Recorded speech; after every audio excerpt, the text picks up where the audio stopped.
ನಾರಾಯಣ ನಿನ್ನ ನಾಮದ ಸ್ಮರಣೆಯ ಸಾರಾಮೃತ ಎನ್ನ ಬಾಯಿಗೆ ಬರಲಿ.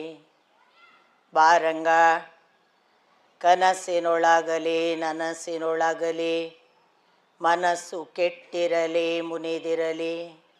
ಜನಕಜಾಪತಿ ನಿನ್ನ ಭೀಷ್ಟದ ಸ್ಮರಣೆಯ ಅಷ್ಟಾಕ್ಷರ ಮಂತ್ರ ಜಪಿಸುವ ಹಾಗೆ ಬಾರಂಗ.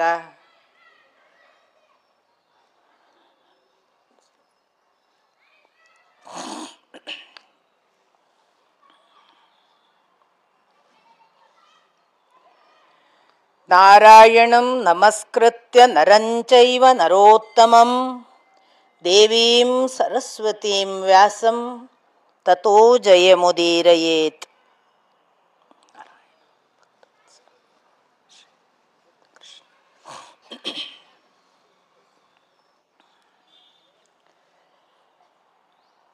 ಪರಮ ಪೂಜ್ಯರಾದ ಶ್ರೀ ರಾಘವೇಂದ್ರ ಸ್ವಾಮಿಗಳವರ ಅಡಿದಾವರೆಗಳಲ್ಲಿ ನತಮಸ್ತಕಳಾಗಿ ನೆರೆದಿರುವ ಎಲ್ಲ ಹಿರಿಕಿರಿಯರ ಪದತಲಕ್ಕೆ ಹಣೆ ಹಚ್ಚಿ ನಮಸ್ಕಾರ.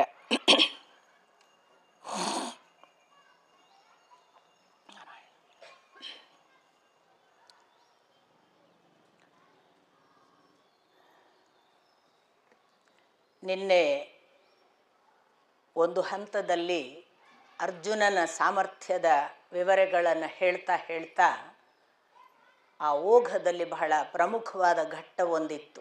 ದೃಪದನ ಹೆಡೆಮುರಿ ಕಟ್ಟಿ ತಂದು ಕೊಡಿ ಅನ್ನುವ ಘಟ್ಟ. ಆ ಹೆಡೆಮುರಿ ತಂದು ಕೊಡಿ ಅನ್ನುವುದು ಎಲ್ಲ ವಿದ್ಯಾರ್ಥಿಗಳನ್ನು ಸಿದ್ಧಪಡಿಸಿದ ಬಳಿಕ ದ್ರೋಣಾಚಾರ್ಯರು ಕೇಳಿಕೊಳ್ಳುವಂಥದ್ದು.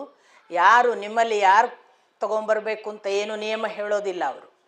ಅಷ್ಟು ಹೆಡೆಮುರಿ ಕಟ್ಟಿಕೊಂಡು ಬನ್ನಿ ಅಂದಾಗ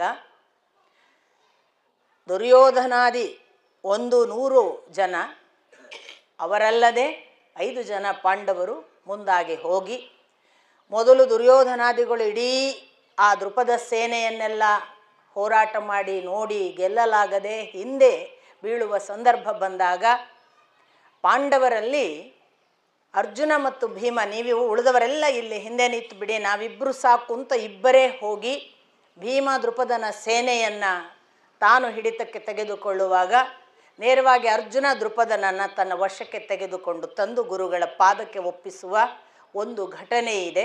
ಅದು ಅವನ ದ್ರೋಣನ ಬಹಳ ದೊಡ್ಡ ಮಹತ್ವಾಕಾಂಕ್ಷೆಯೇ ಅದಿದ್ದದ್ದು. ಅದಕ್ಕಾಗಿ ಅವನಷ್ಟೆಲ್ಲ ಕಷ್ಟಪಟ್ಟಿದ್ದು ಅನ್ನೋದು ನಿಮಗೆ ಗೊತ್ತು. ಈಗ ದೃಪದನನ್ನು ಹೆಡೆಮುರಿ ಕಟ್ಟಿ ತಂದ ತಕ್ಷಣ ಕೇಳ್ತಾನೆ ದ್ರೋಣ, ಭ್ರಾತೃತ್ವ ಮಿತ್ರತ್ವಕ್ಕೆಲ್ಲ ಅವನೇನೇನೋ ವ್ಯಾಖ್ಯಾನ ಮಾಡಿದ್ದನಲ್ಲ, ಈಗ ಹೇಗೆ ನಾನು ನೀನು ಸರೀಕರ? ನಿನ್ನ ರಾಜ್ಯ ಇಡೀ ಈಗ ನನ್ನ ವಶದಲ್ಲಿದೆ, ನೀನು ಈಗ ನನಗೆ ಅಡಿಯಾಳು. ಆದರೂ ಮಿತ್ರತ್ವಕ್ಕಾಗಿ ನಾನು ನನ್ನ ರಾಜ್ಯ, ನನಗೆ ವಶಪಡಿಸಿಕೊಂಡ ರಾಜ್ಯದಲ್ಲಿ ಅರ್ಧವನ್ನು ನಿನಗೆ ಧಾರೆ ಎರೀತೇನೆ, ಅರ್ಧ ರಾಜ್ಯದ ರಾಜ್ಯಾಧಿಪತಿಯಾಗಿ ನಾನು ನೀನು ಮಿತ್ರರಾಗೋಣ ಅಂತ ಕೇಳ್ತಾನೆ. ಪ್ರತಿಯೊಬ್ಬರಿಗೂ ಒಂದು ಕಾಲ ಬರುತ್ತೆ ಅನ್ನುವ ಹಾಗೆ ಆ ಇಡೀ ಘಟನೆ ಇದೆ. ದೃಪದನಿಗೆ ಮಾತಿಲ್ಲ, ಅವನು ಬಾಯಿ ಮುಚ್ಚಿಕೊಳ್ಳಬೇಕಾಗತ್ತೆ. ಉತ್ತರ ಪಾಂಚಾಲದ ಭಾಗವನ್ನು ದ್ರೋಣಾಚಾರ್ಯರಿಟ್ಟುಕೊಂಡು ದಕ್ಷಿಣ ಪಾಂಚಾಲದ ಭಾಗವನ್ನು ಮತ್ತೆ ದೃಪದನಿಗೆ ಮರಳಿ ಕೊಟ್ಟರು ಅನ್ನೋದು ಒಂದು ಭಾಗ. ಇದಾದ ಮೇಲೆ ಒಂದು ಮಾತು ಬರುತ್ತೆ. ಇದನ್ನು ಮುಗಿಸಿ ಬಂದ ನಂತರದಲ್ಲಿ ದ್ರೋಣಾಚಾರ್ಯರು ನನಗೆ ಗುರುದಕ್ಷಿಣೆ ಕೊಡಬೇಕು ನೀನು ಅಂತ ಕೇಳ್ತಾರೆ. ಕೇಳುವುದು ಅರ್ಜುನನನ್ನೇ. ನೀನು ನನಗೆ ಗುರುದಕ್ಷಿಣೆ ಏನು ಕೊಡಬೇಕು ಅಂತ ಕೇಳಿದಾಗ ನೀವು ಹೇಳಿದ್ದನ್ನು ಕೊಡ್ತೇನೆ. ಅವರು ಹೇಳ್ತಾರೆ, ನೀನು ಮುಂದೊಂದು ಸಂದರ್ಭದಲ್ಲಿ ನನಗೆ ಎದುರಾಳಿಯಾಗಿ ಯುದ್ಧ ಮಾಡಬೇಕು, ಅದೇ ನನಗೆ ನೀನು ಕೊಡುವ ಗುರುದಕ್ಷಿಣೆ. ದ್ರೋಣಾಚಾರ್ಯರಿಗೆ ಮುಂದಿನದು ಗೊತ್ತಿತ್ತು. ಒಂದು ವಿರೋಧ ಪಕ್ಷವಾಗಿ ನಾಳೆಯ ದಿನ ನಾನು ನಿಲ್ತೇನೆ, ಆಗ ನೀನು ನನ್ನ ವಿರುದ್ಧ ಹೋರಾಡುವುದಾಗ್ತದೆ ಅನ್ನುವ ಎಲ್ಲ ಸೂಚನೆಗಳನ್ನು ಕೊಟ್ಟ ಹಾಗೆ ಅವರ ಉತ್ತರ. ಅದು ನಿಮಗೆ ಮತ್ತು ಲೋಕಕ್ಕೆ ಸಂಪ್ರೀತವಾದರೆ ಅದು ಹಾಗೇ ಆಗಲಿ, ನಾನು ಆ ಗುರುದಕ್ಷಿಣೆಯನ್ನು ಕೊಡ್ತೇನೆ ಅಂದರೆ ಒಂದೊಂದು ಉತ್ತರದಲ್ಲಿ ಕೂಡ ಎಷ್ಟು ಯೋಚಿಸಿ ಶಬ್ದಗಳನ್ನು ಹಾಕ್ತಿದ್ರು ಅಂತ. ಅರ್ಜುನ ನೋಡಿ ಆಗಲಿ ಅಂತಷ್ಟೇ ಹೇಳಲಿಲ್ಲ, ನಿಮಗೆ ಮತ್ತು ಲೋಕ ಸಂಪ್ರೀತವಾಗುವುದಾದರೆ ಅದು ಹಾಗೇ ಆಗಲಿ. ಸೊ ಇದು ಆಗ ಕೇಳಿದ ವರದಕ್ಷಿಣೆ. ಅದರ ನಂತರದ ಭಾಗ ನಾನು ನಿಮಗೆ ಹೇಳಿದ್ದು. ನಿನ್ನೆ ದಿನ ಒಂದಿಬ್ಬರು ಯಾರೋ ಬಂದು ಪ್ರಶ್ನೆಗಳನ್ನು ಕೇಳಿದರು. ನಿಷಾದ ರಾಜ ಏಕಲವ್ಯನ ಅಪ್ಪನ ಹೆಸರು ಎಲ್ಲೂ ಯಾರೂ ಹೇಳೋದಿಲ್ಲ ಅಂತ. ಅದು ಹಿರಣ್ಯ ಧನುಷ ಅಂತ ಅವನ ಹೆಸರು ಅಂತ ನಮಗೆ ಮಹಾಭಾರತದಲ್ಲಿ ಉಲ್ಲೇಖ ಆಗುತ್ತೆ. ಹಿರಣ್ಯಧನುಷನ ಮಗ ಅಂತ ಗೊತ್ತಾಗತ್ತೆ. ಮತ್ತು ಆಗ ಅದರಲ್ಲಿ ಮಹಾಭಾರತದಲ್ಲಿ ಏಕಲವ್ಯ ಅಂತಲೇ ಹೆಸರಿದೆ, ಬೇರೆ ಹೆಸರಿಲ್ಲ. ಅನೇಕರು ಏನೇನೋ ಅದು ಏಕ ಅಂದರೆ ಒಂದು, ಲವ ಅಂದರೆ ಬೆರಳು, ಹಾಗೇನಿಲ್ಲ. ಸಂಸ್ಕೃತದಲ್ಲಿ ಏಕ ಅಂದರೆ ಏಕ ಒಂದು ಸರಿ, ಲವ ಅಂದರೆ ಸ್ವಲ್ಪ ಅಂಶ ಅಂತ, ಅಲ್ಪಾಂಶ ಅಂತ. ಸ್ವಲ್ಪ ಮಾತ್ರದಲ್ಲಿ ಶಬ್ದವನ್ನು ಹೀಗೊಂದು ನಿಷ್ಪತ್ತಿ ಮಾಡಬಹುದು ಅಂತ ನನ್ನ ಮಿತ್ರರಾದ ನನಗೆ ಗುರುಗಳಂತೆ ಇರುವಂತಹ ಒಬ್ಬರು ಕೊರ್ಗಿ ಶಂಕರನಾರಾಯಣ ಉಪಾಧ್ಯಾಯರನ್ನೋರು ವಾಸ್ತವಿಕ ಅದಕ್ಕೆ ನಿಷ್ಪತ್ತಿ ಇಲ್ಲ, ಹೀಗೆ ನಿಷ್ಪತ್ತಿ ಮಾಡುವುದಾದರೆ ಒಂದು ಕೆಲಸವನ್ನು ಲವಾಂಶದಲ್ಲಿ ಸಾಧ್ಯಮಾಡಿಸಿ ಕೊಡಬಲ್ಲವ ಅಂತ, ಬಹಳ ಟೈಮೇ ತಗೊಳ್ಳಲ್ಲ ಅಂತ, ಸ್ವಲ್ಪ ಸಮಯದಲ್ಲಿ ಏಕ ಒಂದು ಸಂಗತಿಯನ್ನು, ಲವ ಅನ್ನೋದಕ್ಕೆ ಛೇದ ಭೇದ ಅನ್ನುವ ಅರ್ಥ ಕೂಡ ಇದೆ ಅನ್ನುವ ಅರ್ಥದಲ್ಲಿ ಒಂದು ಸಂಗತಿಯನ್ನು ಭೇದಿಸಬಲ್ಲವನು, ಏಕ ಸಂಗತಿಯನ್ನು ಲವಾಂಶ ಸಮಯದಲ್ಲಿ ಭೇದಿಸಬಲ್ಲವನು, ಈ ಎಲ್ಲ ಅರ್ಥಗಳಲ್ಲೂ ಕೂಡ ನಿಷ್ಪತ್ತಿ ಮಾಡಬಹುದು. ಹೊರತಾಗಿ ಅವನು ಒಂದು ಬೆರಳಿನವ ಆದ್ದರಿಂದ ಅವನಿಗೆ ಹಾಗೆ ಎಲ್ಲೂ ಇಲ್ಲ. ಒಂದು. ಎರಡನೇದ್ದು, ಹರಿವಂಶದಲ್ಲಿ ಒಬ್ಬ ದಶಶ್ರವಸ್ ಅನ್ನುವ ದೇವಶ್ರವಸ್ ಅನ್ನುವವನ ಹೆಸರು ಉಲ್ಲೇಖ ಆಗುತ್ತೆ. ಅವನನ್ನು ವಸುದೇವನ ಒಬ್ಬ ತಮ್ಮ, ಅನೇಕ ತಮ್ಮಂದ್ರನ್ನು ಉಲ್ಲೇಖ ಮಾಡ್ತಾರೆ ಹರಿವಂಶದಲ್ಲಿ. ವಸುದೇವನ ಒಬ್ಬ ತಮ್ಮ ದೇವಶ್ರವಸ್ ಅಂತ. ಆ ದೇವಶ್ರವಸ್ಸಿಗೆ ಒಬ್ಬ ಮಗ ಇದ್ದ, ಅವನ ಹೆಸರು ಶತ್ರುಘ್ನ ಅಂತ. ಈ ಶತ್ರುಘ್ನನನ್ನು ಯಾವುದೋ ಕಾರಣಾಂತರಗಳಿಂದ ಹೇಗೋ ತಪ್ಪಿ ಅವನು ಬೇಟೆಗಾರರ ಜೊತೆಗೆ ಸೇರುವ ಹಾಗಾಗತ್ತೆ. ಅಲ್ಲಿ ಬೇಟೆಗಾರರು ಅವನನ್ನು ಸಾಕ್ತಾರೆ. ಅವನೇ ಏಕಲವ್ಯ ಅಂತ ಒಂದು ಉಲ್ಲೇಖ ಬರುತ್ತೆ. ಆ ಶತ್ರುಘ್ನ ಮುಂದೆ ಏಕಲವ್ಯನಾದ ಅಂತ ಉಲ್ಲೇಖ ಬರುತ್ತೆಯೇ ಹೊರತು ಅವನೇ ದ್ರೋಣಾಚಾರ್ಯರನ್ನು ಮೂರ್ತಿ ಮಾಡಿಕೊಂಡು ಗುರು ಅಂತ ಭಾವಿಸಿ ಆ ಧನುರ್ವಿದ್ಯೆಯನ್ನು ಕಲಿತವನ ಅಂತ ಹರಿವಂಶದಲ್ಲಿ ಗೊತ್ತಾಗಲ್ಲ. ಕನೆಕ್ಟಿವಿಟಿಯನ್ನು ಆ ಥರ ಕೊಡೋದಿಲ್ಲ. ಇದ್ದರೆ ಅದು ಒಂದು ಆಪ್ಷನ್, ಅಲ್ಲದೆ ಹೋದರೆ ಏಕಲವ್ಯ ಅನ್ನುವುದು ಅವನ ಹೆಸರು. ಹಿರಣ್ಯಧನುಷಿನ ಮಗ ಅನ್ನೋದು ಮಹಾಭಾರತದಲ್ಲಿ ಉಲ್ಲೇಖ. ಉಳಿದ ಯಾವುದೇ ಕಥಾ ಸಂಗತಿಗಳು, ಯಾರೋ ಹೇಳಿದರು ತಮ್ಮ ಶಾಲೆಯಲ್ಲಿ ಬುಟ್ಟ ಅಂತ ಹೆಸರಿದೆ ಅವನಿಗೆ ಅಂತ. ಶಾಲೆಯ ಪಠ್ಯದಲ್ಲಿ ಅವನ ಮೂಲ ಹೆಸರು ಬುಟ್ಟ ಅಂತ. ಯಾವ ಯಾವ ಹೆಸರುಗಳನ್ನು ಎಲ್ಲೆಲ್ಲಿಂದ ತಂದು ಹಚ್ತಾರೆ ಗೊತ್ತಿಲ್ಲ. ಏಕಲವ್ಯನಿಗೆ ಯಾವ ಅಂಥ ಹೆಸರುಗಳಿರುವ ಉಲ್ಲೇಖಗಳನ್ನು ನನಗೆ ಗೊತ್ತಿರುವ, ನನ್ನ ಅಲ್ಪ ಪರಿಮಿತಿಯೊಳಗೆ ನಾನು ಹೇಳೋದು, ನನಗೆ ಗೊತ್ತಿಲ್ಲ ಅವನಿಗಿರುವ ಹೆಸರುಗಳು ಇಷ್ಟೇ. ಒಂದು, ಏಕಲವ್ಯ ಅಂತಲೇ ಮಹಾಭಾರತದ ಉಲ್ಲೇಖ. ಒಂದು ವೇಳೆ ಹರಿವಂಶದ ಶತ್ರುಘ್ನ ಅವನಿದ್ದರೆ ಹರಿವಂಶದ ಶತ್ರುಘ್ನ ಏಕಲವ್ಯ ಹೌದು ಅಂತಾದರೆ, ಅದಕ್ಕೇನು ಆಧಾರಗಳು ಸಿಗುವುದಿಲ್ಲ, ಹೌದು ಅಂತಾದರೆ ಅದೊಂದು ಹೆಸರು ಬಿಟ್ಟರೆ ಬೇರೆ ಹೆಸರುಗಳು ಕಾಣೋದಿಲ್ಲ. ಆದರೆ ಅವನ ತಂದೆಯ ಹೆಸರು ಮಹಾಭಾರತದಲ್ಲಿ ಉಲ್ಲೇಖ ಆಗಿದೆ, ಹಿರಣ್ಯಧನುಷ ಅಂತ. ಇದು ದೇವಶ್ರವಸನ ಮಗ ಆದರೆ ಮತ್ತೆ ಅಲ್ಲಿ ನೋಡಿ ಹಿರಣ್ಯಧನುಷನ ಮಗ ಅಂತ ಇಲ್ಲಿ ಬಂದಾಗ ದೇವಶ್ರವಸನ ಮಗ ಅಂತ ಅಲ್ಲಿದ್ದನ್ನು ಹೆಂಗೆ ಟ್ಯಾಲಿ ಮಾಡೋದು, ಈ ಪ್ರಶ್ನೆಗಳೆಲ್ಲ ಇವೆ. ಅದರಿಂದ ಖಚಿತವಾಗಿ ಅದು ಶತ್ರುಘ್ನನೇ ಏಕಲವ್ಯನ, ಈ ಏಕಲವ್ಯನಿಗೂ ಆ ಏಕಲವ್ಯನಿಗೂ ಸಂಬಂಧ ಇದೆಯಾ ಅನ್ನೋದಕ್ಕೆ ಸಾಕಷ್ಟು ಮಾಹಿತಿಗಳ ಕೊರತೆ ಇದೆ. ಇದು ಒಂದು ಭಾಗ. ಮತ್ತು ನಿನ್ನೆ ದಿನ ನಾನು ನಿಮಗೆ ಹೇಳಿದೆ, ವಾರಣಾವತಕ್ಕೆ ಹೊರಡುವಾಗ ಒಂದು ಕೋಡ್ ವರ್ಡನ್ನು ಯೂಸ್ ಮಾಡಿ ಮಾತನಾಡಿದ ಅಂತ. ಶತ್ರು ನೀತಿ ಶಾಸ್ತ್ರಗಳನ್ನು ಅರಿತು ಶತ್ರುಗಳ ಜೊತೆಗೆ ನಡೆ, ಇದು ಮೊದಲನೆಯ ಕೋಡ್ ವರ್ಡ್ ಅವನು ಹೇಳಿದ್ದು. ಶತ್ರು ನೀತಿ ಶಾಸ್ತ್ರ ಏನು, ಕಣಿಕ ನೀತಿಯನ್ನು ನಾನಾಗಲೇ ಹೇಳಿದ್ದೆ. ಆ ಶತ್ರು ನೀತಿ ಶಾಸ್ತ್ರದಲ್ಲಿ ಕಣಿಕ ಒಂದು ಮಾತು ಹೇಳ್ತಾನೆ, ಶತ್ರುಗಳನ್ನು ಹೇಗೆ ಎಲ್ಲ ಕೊಲ್ಲಬಹುದು ಅಂತ. 5 ಥರದಲ್ಲಿ ಯಾವ್ಯಾವ ಥರ ಕೊಲ್ಲಬಹುದು ಅಂದಾಗ, ಒಂದು ಸಾಮದಾನ ಭೇದ ದಂಡ, ನಾವೆಲ್ಲವೂ ಹೇಳುವಂತಹ ಯುದ್ಧ ನೀತಿಗಳಲ್ಲಿ 4 ಪ್ರಮುಖವಾದದ್ದು. ಅದಲ್ಲದೆ ಅವನು 3 ಹೇಳ್ತಾನೆ, ಉದ್ಬಂಧನ, ವಹ್ನಿ, ವಿಷ. ಅಂದರೆ ಒಂದೋ ಉದ್ಬಂಧನ, ಬಂಧಿಸಿ ಕೊಲ್ಲೋದು, ಹಗ್ಗ ಕಟ್ಟಿ ನೀರಿಗೆ ಹಾಕೋದು, ಅದೊಂದು ರೀತಿಯಿಂದ ಬಂಧಿಸಿ ಕೊಲ್ಲೋದು. ಇನ್ನೊಂದು ವಹ್ನಿ, ಅಗ್ನಿಯ ಮೂಲಕ ಕೊಲ್ಲೋದು. ಮತ್ತೊಂದು ವಿಷ ಕೊಟ್ಟು ಕೊಲ್ಲೋದು. 2 ಪ್ರಯತ್ನ ಈಗಾಗಲೇ ಭೀಮನ ಮೇಲೆ ಆಗಿದೆ. ಬಂಧಿಸಿ ಕೊಲ್ಲಿಕ್ಕೆ ನೋಡಿದ್ದಾರೆ, ವಿಷ ಕೊಟ್ಟು ಕೊಲ್ಲಿಕ್ಕೆ ನೋಡಿದ್ದಾರೆ. ಇವನೇನಂದ ವಿದುರ ಏಕಾಂತಕ್ಕೆ ಕರೆದು, ನೀನು ಶತ್ರು ನೀತಿ ಶಾಸ್ತ್ರವನ್ನು ತಿಳಿದು ನಡೆ, ಮೊದಲನೆಯ ವಾಕ್ಯ. 2ನೇ ವಾಕ್ಯ ನಾನು ನಿನ್ನೆ ಹೇಳಿದಂತಹ ಆ ಶ್ಲೋಕ, ಅದು ಮತ್ತೆ ಯಥಾ ಪ್ರಕಾರ ಬಹಳ ಕೋಡ್ ವರ್ಡನ್ನು ನಾವು ಯಾವುದನ್ನು ಬಿಡಿಸಿದರೆ ಬೇರೆ ಬೇರೆ ಅರ್ಥಗಳಾಗ್ತವೆ ಅಂಥದ್ದನ್ನು ಹೇಳ್ತಾನೆ. ಕಕ್ಷಘ್ನಃ ಶಿಶಿರಘ್ನಶ್ಚ ಮಹಾಕಕ್ಷೆ ಬಿಲೌಕಸಃ ನ ಹಂತಿ ಇತ್ಯೇವಮಾತ್ಮಾನಂ ಯೋ ರಕ್ಷತಿ ಸ ಜೀವತಿ. ಇದು ಅವನ ವಿದುರನ ಒಂದು ಬಹಳ ಅರ್ಥಗರ್ಭಿತವಾದ ಮತ್ತು ಬಿಡಿಸಿ ಗೊತ್ತಿದ್ದವರಿಗೆ ಗೊತ್ತಾದರೆ ಅರ್ಥ ಆಗುವಂತಹ ಯುಧಿಷ್ಠಿರ ಬಹಳ ಹುಷಾರಿದ್ದ ಅನ್ನೋದೆಲ್ಲ ನಿಮಗೆ ಮುಂದೆ ಕೂಡ ಗೊತ್ತಾಗುತ್ತೆ. ಧರ್ಮಶಾಸ್ತ್ರದಲ್ಲಿ, ನೀತಿಶಾಸ್ತ್ರದಲ್ಲಿ, ಯುದ್ಧಶಾಸ್ತ್ರಗಳಲ್ಲಿ ಸಾಕಷ್ಟು ಪಾರಂಗತ. ಅವನು ಒಂದು ಸಾರಿ ಮೊದಲನೆಯ ಶ್ಲೋಕ ನೀತಿಶಾಸ್ತ್ರ ತಿಳಿದು ನಡೆ, ಶತ್ರುಗಳ ನೀತಿಶಾಸ್ತ್ರ ತಿಳಿದು ನಡೆ. ಅವನಿಗೆ ತಕ್ಷಣ ನೆನಪಾಗುತ್ತೆ 5 ರೀತಿಯಿಂದ ಕೊಲ್ಲಬಹುದು ಶತ್ರುಗಳು. ಮುಂದಿನ ಶ್ಲೋಕ ಕಕ್ಷಗ್ನಃ, ಅಗ್ನಿ ಒಣ ಹುಲ್ಲನ್ನು ಸುಟ್ಟು ಹಾಕುತ್ತೆ. ಮೊದಲನೆಯ ಶಬ್ದ ಒಣ ಹುಲ್ಲನ್ನು ಸುಡುವ ಅಗ್ನಿ ಅಂತ ಮೊದಲನೆಯ ಶಬ್ದ ಕಕ್ಷಗ್ನಃ. ಎರಡನೆಯದು ಶಿಶಿರಘ್ನಃ, ತಂಪನ್ನು ಇಲ್ಲವಾಗಿಸುವ ಅಗ್ನಿ ಅಂತ ಎರಡನೆಯ ಸೂಚನೆ. ಶಿಶಿರ ಅಂದರೆ ತಂಪು, ಶಿಶಿರಘ್ನಃ ಅದನ್ನು ಇಲ್ಲವಾಗಿಸುವ ಅಗ್ನಿ ಅಂತ ಗೊತ್ತಾಗುತ್ತೆ ಇವನಿಗೆ. ತಂಪನ್ನು ಇಲ್ಲವಾಗಿಸುವ. ಮಹಾಕಕ್ಷೆ, ಇಡೀ ಅರಣ್ಯವನ್ನು ವ್ಯಾಪಿಸಿದೆ. ಕಕ್ಷೆ ಅಂದರೆ ಒಂದು ಸ್ಥಳ, ಒಂದು ಜಾಗ, ಒಂದು ಶಾಲಾ ಕೊಠಡಿ ಎಲ್ಲದಕ್ಕೂ ಬಳಸ್ತಾರೆ. ಇಲ್ಲಿ ಮಹಾಕಕ್ಷೆ ಎಲ್ಲ ಕಡೆ ವ್ಯಾಪಿಸಿದೆ. ಹಾಗೆ ಎಲ್ಲ ಕಡೆ ವ್ಯಾಪಿಸಿರುವ ಒಣ ಹುಲ್ಲನ್ನು ಸುಡುವ, ತಂಪನ್ನು ಇಲ್ಲವಾಗಿಸುವ ಅಗ್ನಿಯು, ಅರ್ಥ ಮಾಡ್ಕೋಬೇಕು ಅನ್ವಯಿಸಿಕೊಂಡು, ಬಿಲೌಕಸಃ ನ ಹಂತಿ, ಬಿಲದಲ್ಲಿ ಬದುಕುವಂತಹ ಹಾವು ಇಲಿಗಳನ್ನು ಕೊಲ್ಲಲಾರದು. ಬಿಲದಲ್ಲಿ ಇರುವಂತಹ ಹಾವು ಇಲಿಗಳಿಗೆ ಈ ಮೇಲೆ ಬಂದ ಭೀಕರ ಕಾಡ್ಗಿಚ್ಚೋ ಅಥವಾ ಬೆಂಕಿಯೋ ಭೂಮಿಯ ಕೆಳಗಿರುವವುಗಳಿಗೆ ಏನೂ ಮಾಡಲ್ಲ ಅಂತ ಸೂಚನೆ ಕೊಡ್ತಾನೆ. ಆ ಬಿಲೌಕಸಃ ನ ಹಂತಿ ಇತ್ಯೇವಂ ಆತ್ಮಾನಂ ಯೋ ರಕ್ಷತೆ, ಹೀಗೆ ತಿಳಿದು ಯಾರು ತನ್ನನ್ನು ರಕ್ಷಿಸುತ್ತಾನೋ ಸ ಜೀವತಿ, ಅವನು ಬದುಕಿಕೊಳ್ಳುತ್ತಾನೆ.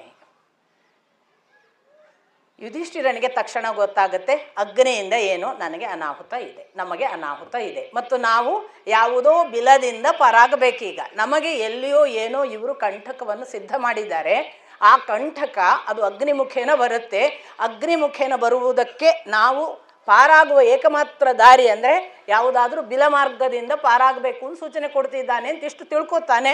ಮುಂದೆ ವಾರಣಾವತಕ್ಕೆ ಹೋಗ್ತಾರೆ, ಪಶುಪತಿ ಉತ್ಸವ ನಡೀತದೆ, ಪುರೋಚನ ಎದುರುಗೊಳ್ತಾನೆ, ಮೊದಲೇ ಸಿದ್ಧಪಡಿಸಲಾಗಿರ್ತದೆ ಅವನನ್ನು. ಅವನು ಕಟ್ಟಿದ ಮನೆಯನ್ನು ಇವರಿಗೆ ಬಿಟ್ಟು ಕೊಡಲಾಗ್ತದೆ.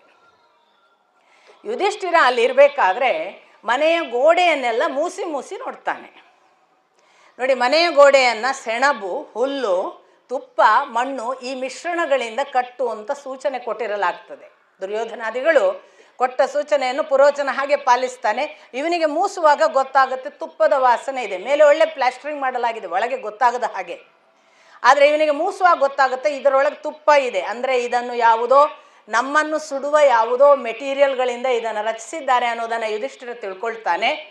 ಗಮನಿಸಬೇಕು, ಇದು 1 ವರ್ಷ ಪರ್ಯಂತ ಬದುಕಿದ್ರು ಅಂತ ಇದೆ ಆ ವಾರಣಾವತದ ಅರಗಿನ ಮನೆಯಲ್ಲಿ. ಯಾಕೆ ನೋಡಿ, 1 ವರ್ಷ ಯಾಕೆ ತಗೊಂಡ ದುರ್ಯೋಧನ? ನಮ್ಮಲ್ಲೆಲ್ಲ ಬಹಳ ಬುದ್ಧಿವಂತರು ಹೆಂಗೆ ಯೋಚನೆ ಮಾಡ್ತೀವಿ ನಾವು, ಸಿಕ್ಕಿದಾಗ ಕೊಂದ್ಬಿಡ್ಬೇಕಿತ್ತು, ಅದೇನು 1 ವರ್ಷಕ್ಕಾದದ್ದು, ಅದಕ್ಕೆ ಸುರಂಗ ತೋಡಿ ಪಾರಾಗಕ್ಕಾಯ್ತು ಅಂತ ನಾವು ಭಾವಿಸ್ತೇವೆ ಅಲ್ವಾ. ರಾಜನೀತಿಜ್ಞರು ಹೆಂಗೆ ಯೋಚನೆ ಮಾಡ್ತಾರೆ, ಸ್ಟ್ರಾಟಜಿಕಲಿ ಹೋಗಬೇಕು. ರಾಜರುಗಳಿಗೆ ಗೊತ್ತು, ಇವತ್ತು ಹೋಗಿ ನಾಳೆ ಒಂದು ದಿವಸ ನಾಡಿದ್ದು ಕೊಂದ್ರೆ ಇವರದ್ದು ಪ್ಲ್ಯಾಂಡ್ ಅಂತ ಮೊದಲೇ ಗೊತ್ತಾಗ್ಬಿಡುತ್ತೆ ಜನರಿಗೆ ಅಲ್ವಾ. ಗೊತ್ತೇ ಇಲ್ಲದ ಹಾಗಾಗಬೇಕು. 1 ವರ್ಷ ಆರಾಮಿದ್ರು, ಏನೂ ಆಗಿರಲಿಲ್ಲ, ಅದು ಏನೋ ಅಚಾನಕ್ಕಾದದ್ದು ಅನ್ನಬೇಕು ಜನ. ಅದಕ್ಕಾಗಿ ಸ್ಟ್ರಾಟಜಿ ಅಷ್ಟೇ. 1 ವರ್ಷ ಅವರು ಅಲ್ಲಿ ಇರ್ತಾರೆ. ಅಲ್ಲಿದ್ದಾಗ ಅವರಿಗೆ ಒಂದೊಂದು ದಿನಕ್ಕೆ ಹೀಗೆ ಹೀಗೆ ಕಳೆಯುವುದಕ್ಕೆ ಸೂಚನೆಗಳ ಹಾಗೆ ವಿದುರನ ಮಿತ್ರ ಮೊದಲು ಬರ್ತಾನೆ, ತನ್ನನ್ನು ಪರಿಚಯಿಸಿಕೊಳ್ತಾನೆ. ನನ್ನನ್ನು ವಿದುರ ಕಳಿಸಿದ್ದು ಯಾಕೆ? ನಾನು ನಿಮಗೆ ಸುರಂಗ ತೋಡಿಕೊಡ್ತೇನೆ. ವಿದುರನ ಮಿತ್ರ ಅನ್ನೋದಕ್ಕೆ ಏನು ಗ್ಯಾರಂಟಿ? ಕಕ್ಷಗ್ನಃ ಶಿಶಿರಘ್ನಶ್ಚ, ಅದೇ ಶ್ಲೋಕವನ್ನು ಅವನು ಪುನರುಚ್ಚರಿಸ್ತಾನೆ. ಅದು ಏಕಾಂತದಲ್ಲಿ ಯುಧಿಷ್ಠಿರನಿಗೆ ಮಾತ್ರ ವಿದುರ ಹೇಳಿದ್ದು. ಅದರಿಂದ ಅದನ್ನು ರಿಪೀಟ್ ಮಾಡ್ತಾನಂದರೆ ವಿದುರ ಹೇಳಿ ಕಳಿಸಿದ್ದು ಹೌದು, ಖಚಿತವಾಗ್ತದೆ. ಹಾಗೆ ವಿದುರನ ಮಿತ್ರ ಸುರಂಗ ತೋಡಿದ. ಇತ್ತ 1 ವರ್ಷ ಪರ್ಯಂತದಲ್ಲಿ ಅವರು ಒಂದು ದಿವಸ ತಾವಿನ್ನು ಹೊರಡುದಂತ ಸಿದ್ಧ ಆದಾಗ ನಿಮಗೆ ಗೊತ್ತಿರುವ ಕಥಾಭಾಗ, ಭೀಮ ಒಂದು ರಾತ್ರಿ ಆ ಅರಗಿನ ಮರೆಗೆ ಬೆಂಕಿ ಹಚ್ಚುವುದು ಅಂತ ತೀರ್ಮಾನ ಮಾಡ್ಕೊತಾರೆ ಪಾಂಡವಾದಿಗಳು. ಹೊರಡುವ ದಿನ ಬೆಂಕಿ ಹಚ್ಚುವ ಮೊದಲು ತಾವು ತಂದಿದ್ದ ಧನಕನಕ ಮೊದಲಾದ ಸ್ವರ್ಣ ಮೊದಲಾದ ಎಲ್ಲ ಸಂಗತಿಗಳನ್ನು ಪಶುಪತಿ ಉತ್ಸವಕ್ಕೆ ಹೋದವರು ದಾನ ಮಾಡಿ ಅಂತ ಧೃತರಾಷ್ಟ್ರ ಕಳಿಸಿದ್ದಾನೆ. ಸೊ ದಾನ ಧರ್ಮ ಮಾಡುವ ಒಂದು ಕಾರ್ಯಕ್ರಮ ಅಂತ ಬೆಳಿಗ್ಗೆ ಎಲ್ಲ ಬ್ರಾಹ್ಮಣಾದಿಗಳನ್ನು ಬೇರೆ ಬೇರೆ ಜನರನ್ನು ದಾನಕ್ಕೆ ಕರೆದಿರಲಾಗ್ತದೆ. ಬಂದವರಿಗೆಲ್ಲರಿಗೂ ದಾನ ಸಮಗ್ರವಾಗಿ ಕೊಟ್ಟು ಬೇಕಾದಷ್ಟು ಸಮಗ್ರ ಭೋಜನ ಮಾಡಿಸಿ ಅವರೆಲ್ಲ ಉಂಡು ಸಂತೃಪ್ತರಾಗಿ ಹೋಗುವ ಹೊತ್ತಿಗೆ ಅಥವಾ ಆ ಮಧ್ಯಾಹ್ನದಲ್ಲಿ ನಿಷಾದ ಅನ್ನುವ ಒಬ್ಬ ಹೆಣ್ಣುಮಗಳು ತಾಯಿ ತನ್ನ 5 ಮಕ್ಕಳ ಜೊತೆಗೆ ಬಂದಿರ್ತಾಳೆ. ಅವಳು ತಾನು ಬಹಳ ಸುಗ್ರಾಸ ಭೋಜನ ಮಾಡಿ ಸಂತೃಪ್ತಳಾಗಿ ಮದ್ಯಪೇಯ ಎಲ್ಲ ಕುಡಿದ್ರಿಂದ ಅಮಲಾಗಿ ಪ್ರಜ್ಞೆ ತಪ್ಪಿ ಮಲಗಿ ಬಿಡ್ತಾಳೆ. ಎಬ್ಬಿಸಲಿಕ್ಕಾಗದ ಸ್ಥಿತಿಯಲ್ಲಿ ಅವರು 5 ಜನ ತಾಯಿ ಮಲಗಿರ್ತಾರೆ. ಇಂಥ ಹೊತ್ತಿನಲ್ಲಿ ಇವರಿಗೆ ಅವಸರ, ಹೊರಡಬೇಕು. ಆ ದಿವಸ ಹೊರಡುವುದು ಅಂತ ತೀರ್ಮಾನ ಆಗಿದೆ. ಅತ್ತ ಭೀಮಸೇನ ಹೊರಗಿನಿಂದ 4 ಕಡೆಗೆ ಬೆಂಕಿ ಕೊಟ್ಟ. ಮೊದಲು ಪುರೋಚನನ ಮನೆಗೆ ಕೊಡ್ತಾನೆ, ಯಾಕಂದ್ರೆ ಪುರೋಚನ ಬಂದು ಬಿಡಬಾರ್ದಲ್ಲ. ಸೊ ಪುರೋಚನನ ಮನೆಯ ಬೆಂಕಿ ಉರಿಯುವಾಗ ಈಚೆ ಕಡೆ ಅರಗಿನ ಮನೆಗೆ ಬೆಂಕಿ ಕೊಟ್ಟು ಭೀಮಾದಿಗಳು ಆ ಸುರಂಗ ಮಾರ್ಗದಿಂದ ಪಾರಾಗ್ತಾರೆ. ಹೀಗೆ ಪಾರಾದವರು ಹೊರಗೆ ಹೋಗುವುದನ್ನು ಬಹಳ ವಿವರಣೆಯಾಗಿ ಓದುವುದಾದರೆ ತುಂಬ ಸುಂದರವಾದ ವಿವರಣೆಗಳೆಲ್ಲ ಇವೆ. ನಮಗೆ ಆಗ ಗೊತ್ತಾಗುತ್ತೆ ಭೀಮನ ಪರಾಕ್ರಮ ಎಂಥದ್ದು ಅಂತ. ಭೀಮ ನಡ್ಕೊಂಡು ಹೋಗ್ಲಿಕ್ಕೆ ಬಹಳ ವೇಗವಾಗಿ ಹೋಗ್ಬೇಕು, ಯಾಕಂದ್ರೆ ಹಿಂಬಾಲಿಸಿಕೊಂಡು ಬಂದವರಿಗೆ ಸಿಕ್ಕಿಬಿದ್ರೆ ಸುರಂಗ ಯಾರಿಗೂ ಗೊತ್ತಾಯಿತು, ಸುರಂಗದ ಎಕ್ಸಿಟ್ ಗೊತ್ತಾಯ್ತು ಅಂದರೆ ನಮ್ಮನ್ನು ಚೇಸ್ ಮಾಡೋದು ತುಂಬ ಸುಲಭ. ನಾವು ಪಾರ್ ಆಗಬೇಕು, ಎಷ್ಟು ದೂರ ಹೋಗಬೇಕು ಅನ್ನೋದು ಒಂದು ಟಾರ್ಗೆಟ್ ಇಟ್ಕೊಂಡಿರ್ತಾರೆ. ಬಹಳ ಬೇಗ ಹೋಗಬೇಕು. ಹೋಗುವುದಕ್ಕೆ ಇವರಿಗೆ ಅಷ್ಟು ಸುಸ್ತಾಗಿಬಿಡುತ್ತೆ ಕುಂತಿ ಮೊದಲಾದವರಿಗೆ. ಅವನು ಕುಂತಿಯನ್ನು ಹೆಗಲಲ್ಲಿ, ಕಂಕುಳಲ್ಲಿ ನಕುಲ ಸಹದೇವರನ್ನು, ಉಳಿದ ಅಣ್ಣ ತಮ್ಮಂದರನ್ನು ಕೈಗಳಲ್ಲಿ ಎತ್ತಿಕೊಂಡು ಹೋಗ್ತಾರೆ, ಅಥವಾ ಆ ಯುಧಿಷ್ಠಿರ ಮತ್ತು ಅರ್ಜುನನನ್ನು.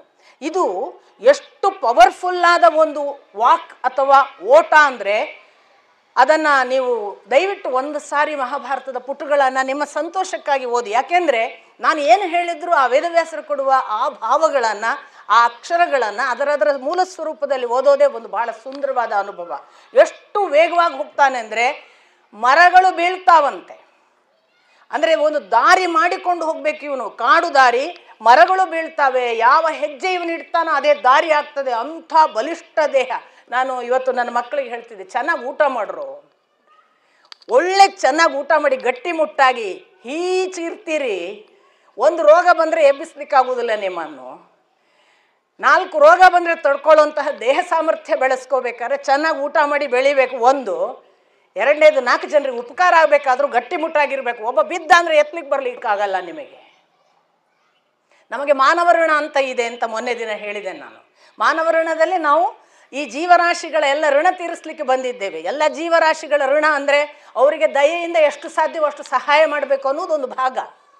ನಮ್ಮಲ್ಲಿ ಇವತ್ತು ಬಿದ್ದವರನ್ನು ಎಬ್ಬಿಸ್ಲಿಕ್ಕೆ 4 ಜನ ಬನ್ನಿ ಅಂದರೆ ಇಲ್ಲ. ಎಲ್ಲ ಹುಡುಗರು ಹಿಂಗಿರ್ತಾವೆ.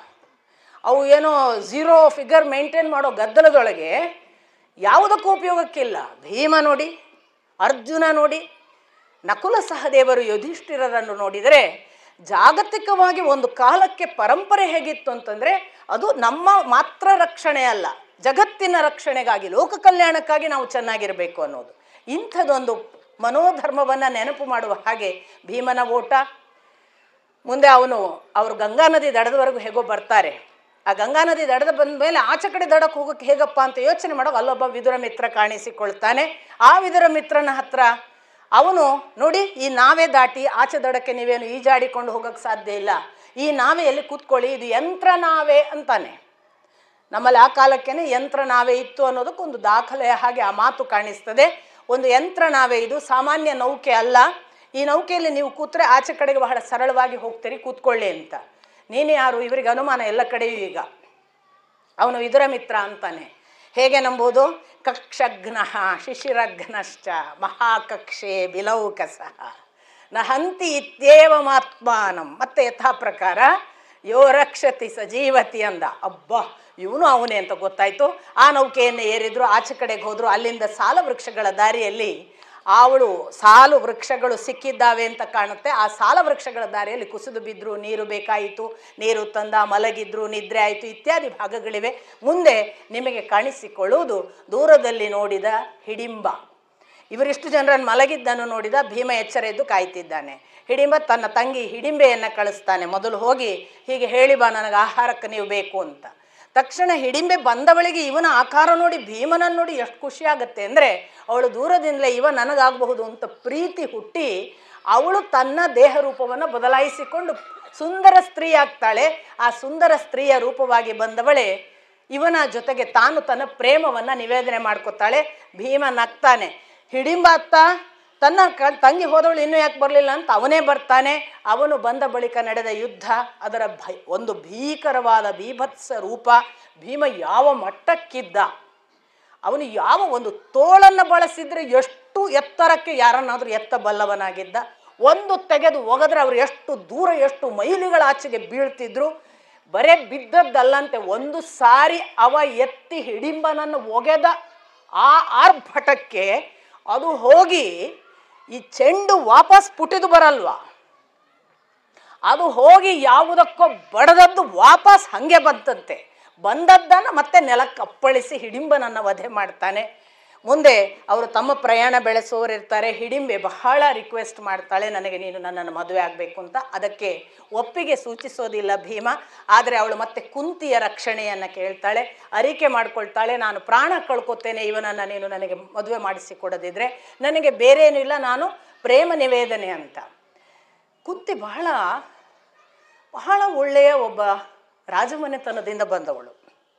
ಏಕಕಾಲಕ್ಕೆ ಅನುಭವಗಳಿಂದ ನೋಡಿ, ಅವಳು ಅಲ್ಲೊಂದಿಷ್ಟು ಕಾಲ ಪಾಂಡುವಿನ ಜೊತೆಗೆ ವನದಲ್ಲಿ ಕಳೆದವಳು. ವನದ ಅನುಭವ, ರಾಜಮರ್ಯಾದೆಯ ಅನುಭವ, ಏಕಕಾಲಕ್ಕೆ ರಾಜಮರ್ಯಾದೆಯಲ್ಲಿರುವ ದ್ವೇಷಗಳ ಅನುಭವ, ಈಗ ಧೃತರಾಷ್ಟ್ರಾದಿಗಳ ಜೊತೆಗೆ ಎಲ್ಲವನ್ನು ಅನುಭವಿಸಿದವಳು. ಅವಳಿಗೆ ಒಂದು ಸಂಗತಿ ಗೊತ್ತಾಗುತ್ತೆ, ನನ್ನ ಮಕ್ಕಳು ಈಗ 5 ನನ್ನನ್ನು ಬಿಟ್ಟರೆ ಬೇರೆ ಯಾರು ಇಲ್ಲ ಅವರಿಗೆ ಅಂತ. ದೂರದಲ್ಲೊಬ್ಬ ಸಹಾಯ ಮಾಡೋನಿದ್ದಾನೆ ವಿದುರ, ಅದು ಬಿಟ್ಟರೆ ನಮಗೆ ಬಲ ಇಲ್ಲ ಅಂತ ಗೊತ್ತಿರುತ್ತೆ. ಅವಳು ಒಂದು ದೃಷ್ಟಿಯಿಂದ ಬಹಳ ಸುಂದರವಾದ ಮುಂದಾಲೋಚನೆ ಇಟ್ಟುಕೊಂಡು ಹಾಗೆ ಕಾಣ್ತಾಳೆ.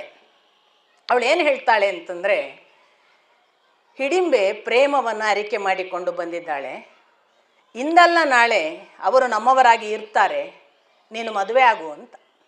ನೋಡಿ, ಇಂದಲ್ಲ ನಾಳೆ ನಮ್ಮವರಾಗಿ ಅವರು ಇರ್ತಾರೆ ಅನ್ನುವಾಗ ಅವಳಿಗೆ ಬಹಳ ದೂರದೃಷ್ಟಿ ಇತ್ತು ಅನ್ನುವ ಹಾಗೆ. ಕುಂತಿಯ ಪಾತ್ರ ಈ ಥರ ಅಲ್ಲಲ್ಲಿ ಒಂದೊಂದು ಮಾತುಗಳಲ್ಲಿ ವ್ಯಕ್ತಿತ್ವ ವ್ಯಕ್ತಪಡಿಸುವಂತಹ ಅನೇಕ ಸಂಗತಿಗಳು ಮಹಾಭಾರತದಲ್ಲಿವೆ. ನಮಗೆ ಗೊತ್ತಾಗುವುದು ಯಾವಾಗ ಅಂದರೆ ಅದರ ಸಮಗ್ರವನ್ನು ನೋಡಿದಾಗ, ಓಹೋ ಆ ಮಾತು ಆವತ್ತು ಅದಕ್ಕಾಡಿದ್ರು, ಓಹೋ ಇದು ಇದಕ್ಕಾಡಿದ್ರು. ನೋಡಿ, ಯುಧಿಷ್ಠಿರ ಕರ್ಣ ಬಿಲ್ವಿದ್ಯೆಯನ್ನು ಪ್ರದರ್ಶನ ಮಾಡಲಿಕ್ಕೆ ಬಂದಾಗ ಅವನನ್ನು ತಡೆಯಲಾಯಿತು ಅಂದರೆ ಕುಲಗೋತ್ರ ಹೇಳು ಅಂದಾಗ ಅದನ್ನು ದುರ್ಯೋಧನ ಏನೇನೋ ಮಾತನಾಡಿದ, ಅದು ಎಲ್ಲೆಲ್ಲಿಗೂ ವಿಷಯ ಹೋಯಿತು. ಅಂಗರಾಜಾಧಿಪತಿ ಆದ ಆ ದಿವಸ ಕತ್ತಲಾಯಿತು, ಯುದ್ಧ ಪ್ರದರ್ಶನ ಆಗಲಿಲ್ಲ. ಮುಖಲಕ್ಷಣಗಳಿಂದ ಯುಧಿಷ್ಠಿರ ತಿಳಿದ ಅಂತ ಒಂದು ವಾಕ್ಯ ಇದೆ. ಮುಖಲಕ್ಷಣಗಳಿಂದ ಯುಧಿಷ್ಠಿರ ಏನು ತಿಳಿದ ಅಂದರೆ, ಇವನಿಗೆ ಸರಿಸಾಟಿಯಾದ ಬಿಲ್ವಿದ್ಯೆಯನ್ನು ಬಲ್ಲವರು ಯಾರೂ ಇಲ್ಲ ಅಂತ. ನೋಡಿ, ಅವನಿಗೆ ಅರ್ಜುನ ಕೂಡ ಅಲ್ಲ ಅಂತ ಗೊತ್ತಾಗಿದೆ. ಯುಧಿಷ್ಠಿರನಿಗೆ ಮುಖಲಕ್ಷಣ ಗೊತ್ತಿತ್ತು ಅನ್ನೋದು ಗೊತ್ತಾಗುತ್ತೆ, ಅಲ್ಲಲ್ಲಿ ಗೊತ್ತಾಗುತ್ತೆ.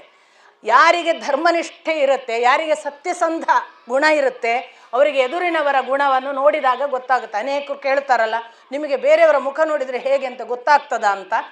ಸ್ವಲ್ಪ ನಮ್ಮ ಮುಖ ನಾವು ನೋಡಿಕೊಂಡ್ರೆ ಗೊತ್ತಾಗ್ತದೆ, ನಾವು ಎಂಥವರು ಅನ್ನೋದ್ರ ಮೇಲೆ ಬೇರೆಯವರು ಗೊತ್ತಾಗ್ತಾರೋ ಇಲ್ವೋ ಅಂತ. ನಾವೇ ಸರಿ ಇಲ್ಲದಿದ್ದರೆ, ನಾವೇ ಸುಳ್ಳು ಹೇಳುವವರು, ಅಪ್ರಾಮಾಣಿಕರು, ಧರ್ಮನಿಷ್ಠೆ ಇಲ್ಲದವರು, ಕೆಟ್ಟ ಚಾಳಿ ಉಳ್ಳವರು, ಚಟಗಳಿಂದ ದಿನ ಕಳೆಯುವವರು, ಅಧರ್ಮವೇ ಧರ್ಮ ಅಂತ ತಿಳಿದವರಾಗಿದ್ದರೆ ನಮಗೆ ಎದುರಿನದ್ದು ಹೇಗೆ ಗೊತ್ತಾದೀತು? ಹಾಗಾಗಿ ನಾವು ಎಷ್ಟು ಧರ್ಮನಿಷ್ಠರು, ನಾವೆಷ್ಟು ಪ್ರಾಮಾಣಿಕರು, ನಾವೆಷ್ಟು ಸತ್ಯಸಂಧರು, ನಾವು ಎಷ್ಟು ನಿಜವಾಗಿ ಈ ದಾರಿಯಲ್ಲಿ ನಡೆಯುವ ರೀತಿಯಲ್ಲಿ ಸತ್ಯವನ್ನು ಪಾಲಿಸಿದ್ದೇವೆ ಅನ್ನೋದನ್ನು ಗೊತ್ತಿದ್ದರೆ ನಮಗೆ ಮುಖಲಕ್ಷಣ ಖಂಡಿತ ಗೊತ್ತಾದೀತು ಅನ್ನುವ ಸೂಚನೆಯನ್ನು ಯುಧಿಷ್ಠಿರನ ಪಾತ್ರ ಕೊಡುತ್ತೆ. ಅವನಿಗೆ ನೋಡಿದರೆ ಗೊತ್ತಾಗ್ತಿತ್ತು ಅನ್ನೋದು ಬೇರೆ ಬೇರೆ ಸಂದರ್ಭಗಳಲ್ಲಿ ಬರುತ್ತೆ. ಹೀಗೆ ಯುಧಿಷ್ಠಿರ ಮತ್ತು ಕುಂತಿ ಅವರ ವ್ಯಕ್ತಿತ್ವಗಳನ್ನು ನಮಗೆ ಅಲ್ಲಲ್ಲಿ ಅವರ ಮಾತಿನ ಒಂದೊಂದು ವಾಕ್ಯಗಳಿಂದ ಹಿಡಿದಿಡುವಂತಹ ಒಂದು ಸಾಧ್ಯತೆಯನ್ನು ವೇದವ್ಯಾಸರು ಕಲ್ಪಿಸ್ತಾರೆ.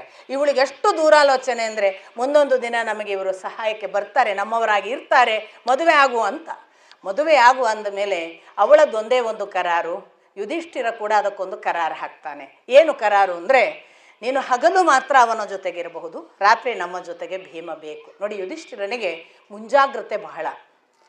ಅವನಿಗೆ ಗೊತ್ತಿತ್ತು ರಾತ್ರಿಯ ರಕ್ಷಣೆಗೆ ಭೀಮ ಬೇಕು, ನಾವೇ ಇದ್ದರೆ ಆಗಲಿಕ್ಕಿಲ್ಲ. ಅದರಿಂದ ಆ ಕರಾರಿನ ಜೊತೆಗೆ ಆಗಬಹುದು ಅಂತ ಅವಳು ಒಪ್ಪಿಕೊಂಡು ಮುಂದೆ ಹಗಲು ಅವಳಿಗೆ ಎಂಥ ಮಾಯಾವಿದ್ಯೆ, ಕಾಮರೂಪಿ ಎಲ್ಲವೂ ಇದ್ದಳು ಅವಳು. ಅಂದರೆ ಮಾಯಾವಿದ್ಯೆ ಅಂದರೆ ಎಲ್ಲಿ ಬೇಕೋ ಅಲ್ಲ ಆಕಾಶದಲ್ಲೂ ಸಂಚರಿಸಬಲ್ಲವಳಾಗಿದ್ಳು. ಅವಳು ಕಾಮರೂಪಿ ಅಂದಾಗ ಅವಳಿಗೆ ಬೇಕಾದಂತಹ ಅಪೇಕ್ಷೆ ಪಟ್ಟ ರೂಪ ಧರಿಸುವವಳಾಗಿದ್ದಳು. ಅವಳು ಏನು ಹೇಳಿದ್ಲು, ನಾನು ಆಕಾಶದಲ್ಲಿ ವಿಹರಿಸಿಕೊಂಡು ಹಗಲು ಕಳೀತೇನೆ, ರಾತ್ರಿ ಒಳಗೆ ತಂದು ಮತ್ತೆ ನೀವು ಯಾವಾಗ ಯಾವ ಕ್ಷಣ ನೆನೀತೀರೋ ಆವಾಗ ಕರ್ಕೊಂಬರ್ತೇನೆ ಇತ್ಯಾದಿ ಕರಾರಿನ ಮೇಲೆ ಅವಳು ಭೀಮನ ಜೊತೆಗೆ ಪಡೆದ ಮಗನೇ ಘಟೋತ್ಕಚ.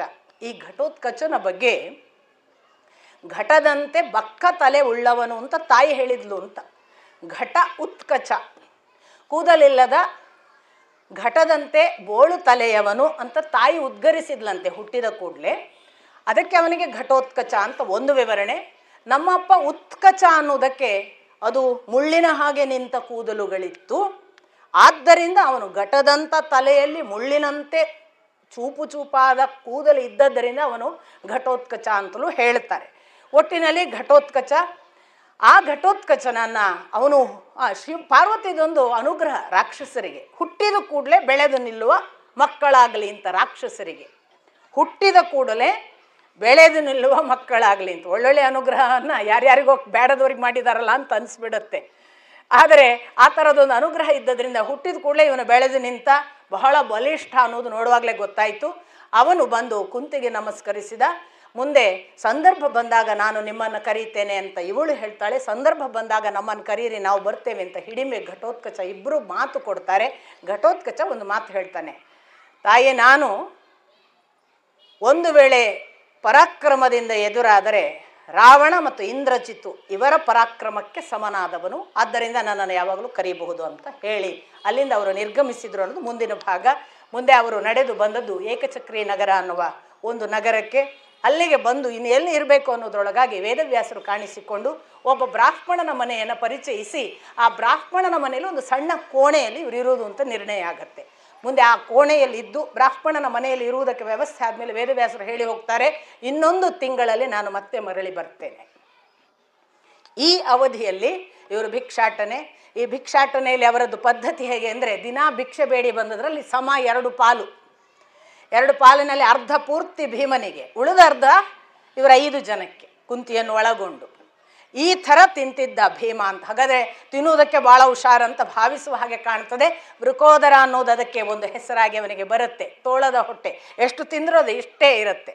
ಅಂದರೆ ಅವನ ಸೊಂಟ ಅದು ಉಬ್ಬಿ ನಮ್ಮ ಹಾಗೆ ತಿಂದವರದು ಹೊಟ್ಟೆ ಮುಂದೆ ಬಂದುಬಿಡುತ್ತಲ್ಲ, ಆ ಥರ ಬಂದಿರಲಿಲ್ಲ ಅಂತ.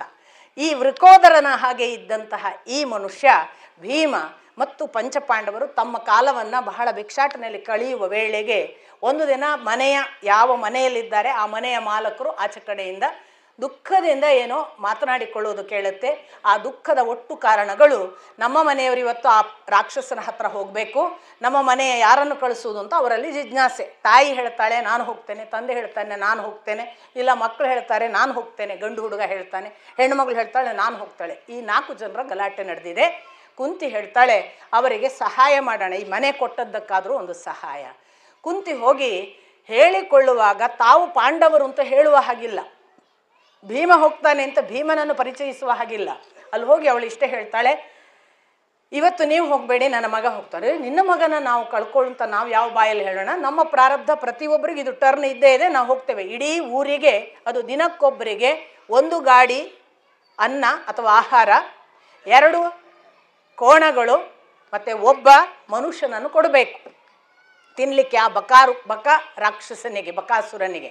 ಈ ಬಕಾಸುರನ ಈ ಒಂದು ಪರಂಪರೆ ಎಷ್ಟೋ ದಿನಗಳಿಂದ ನಡೆದು ಇವತ್ತು ನನ್ನ ಸರದಿ ಬಂದಿದೆ, ನಾವು ಹೋಗಬೇಕು, ಇದು ಇತ್ಯಾದಿ ಬ್ರಾಹ್ಮಣರು ಹೇಳಿದರು. ಕುಂತಿ ಹೇಳಿರಲಿಲ್ಲ, ನನ್ನ ಮಗ ನೀವು ತಿಳಿದ ಹಾಗೆ ಸಾಯಲ್ಲ. ಯಾಕೆ? ಅವನಿಗೆ ಮಂತ್ರಗಳೆಲ್ಲ ಗೊತ್ತು, ಮತ್ತು ಅವನು ಬೇರೆ ಬೇರೆ ರಾಕ್ಷಸರ ಜೊತೆಗೆ ಆ ಮಂತ್ರಗಳ ಮೂಲಕ ಹೋರಾಡಿ ಗೆದ್ದದನ್ನು ನಾನು ನೋಡಿದ್ದೇನೆ, ಆದ್ದರಿಂದ ನನಗೆ ಭಯವಿಲ್ಲ, ಕಳಿಸ್ತೇನೆ. ಹೀಗೆ ಹೋದವ ಭೀಮ ಬಕಾಸುರ ವಧೆಯನ್ನು ಕೂಡ ಬಹಳ ಅದ್ಭುತವಾಗಿ, ಬಹಳ ಭೀಕರವಾಗಿ, ಅವನು ಮಾಡುವ ಕೊಲೆಗಳೆಲ್ಲ ಬಹಳ ಬೀಭತ್ಸ. ಅದನ್ನು ನೀವು ಅಕ್ಷರವಾಗಿ ಪುಟಗಳಲ್ಲಿ ಓದಬೇಕು. ಭೀಮನಿಗೆ ಮಾತ್ರ ಆ ಥರದ ಒಂದು ಗರ್ಜಿಸುವ ಮತ್ತು ಗುಡಿಸಿ ಬಂದು ಎಲ್ಲರನ್ನ ಬಗೆದು ಅದು ರಕ್ತ ಮಾಂಸ ಸಹಿತ ಚೆಲ್ಲಾಪಿಲ್ಲಿಯಾಗಿ ಎಲ್ಲ ಥರ ನಡುಗಿ ಹೋಗಬೇಕು ಸುತ್ತ ಇರುವವರು, ಆ ಥರ ಕೊಲ್ಲುವ ಒಂದು ಪರಿಕ್ರಮ ಅದು ಭೀಮನದ್ದು. ಅವ ಬಕಾಸುರನನ್ನು ಹಾಗೆ ವಧೆ ಮಾಡ್ತಾನೆ. ಬಕಾಸುರ ವಧೆ ಆದಮೇಲೆ ಊರು ಶಾಂತವಾಗ್ತದೆ. ಏಕಚಕ್ರಿ ನಗರಕ್ಕೇನೆ ಬಹಳ ವಿಶೇಷವಾದ ಒಂದು ಸಂದರ್ಭ.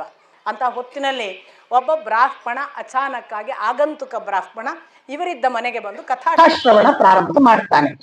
ಏನು ಕಥೆ? ನಾವು ಯಾವುದನ್ನ ದೃಪದನ ಕಥೆ ಅಂತ ಹೆಡೆಮುರಿ ಕಟ್ಟಿದ್ದನ್ನು ನೋಡಿದ್ದೆವು. ಅದರ ನಂತರ ಏನಾಯಿತು ಗೊತ್ತಿರಲಿಲ್ಲ, ಪಾಂಡವರಿಗೂ ಗೊತ್ತಿಲ್ಲ.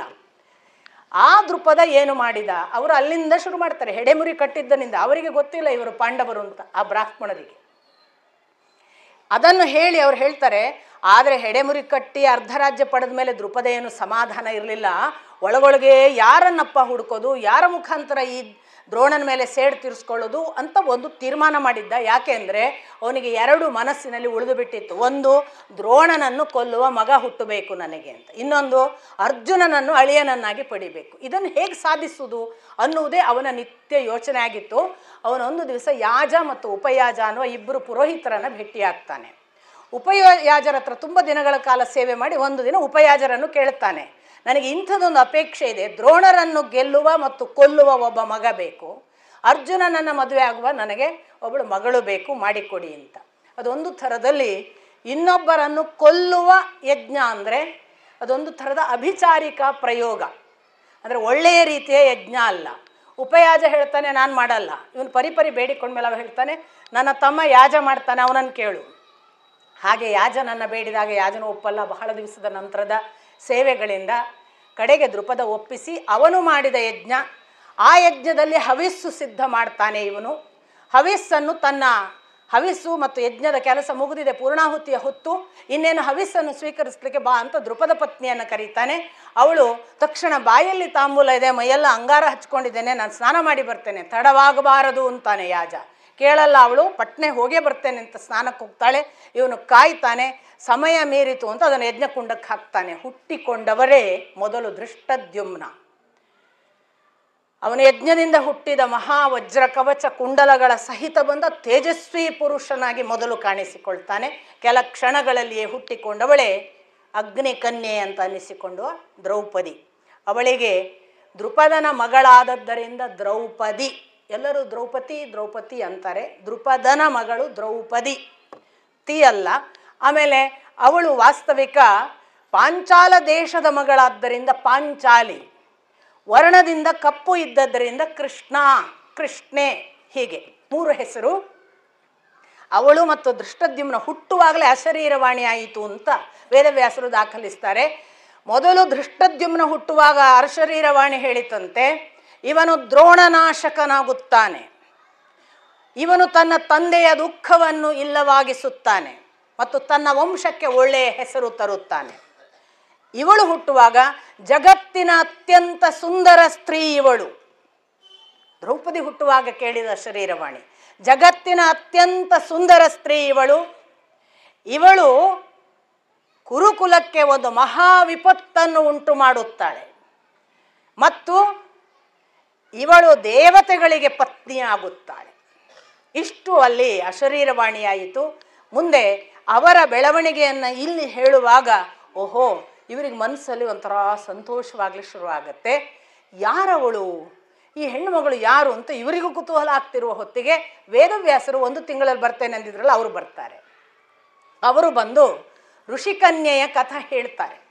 ಈ ಋಷಿಕನ್ಯೆಯ ಕಥೆ ಬಹಳ ಜನರಿಗೆ ಗೊತ್ತಿದೆಯೋ ಇಲ್ಲೋ ನನಗೆ ಗೊತ್ತಿಲ್ಲ. ವೇದವ್ಯಾಸರ ಬಾಯಿಂದ ಬರುವ ಋಷಿಕನ್ಯೆಯ ಕಥೆ, ಒಬ್ಬಳು ಋಷಿಕನ್ಯೆಗೆ ಬಹಳ ದಿನದಿಂದ ಒಳ್ಳೆಯ ಯೋಗ್ಯ ಪತಿ ಸಿಕ್ಕಿರೋದಿಲ್ಲ ಅಂತ ಅವಳು ತಪಸ್ಸು ಮಾಡಿದ್ಲು.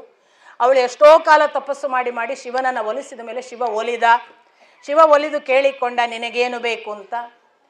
ಸರ್ವಗುಣ ಸಂಪನ್ನನಾದ ಪತಿ ಬೇಕು, ಸರ್ವಗುಣ ಸಂಪನ್ನನಾದ ಪತಿ ಬೇಕು, ಸರ್ವಗುಣ ಸಂಪನ್ನನಾದ ಪತಿ ಬೇಕು ಅಂತ 5 ಸಾರಿ ಬೇಡಿಕೊಂಡ್ಲಂತೆ.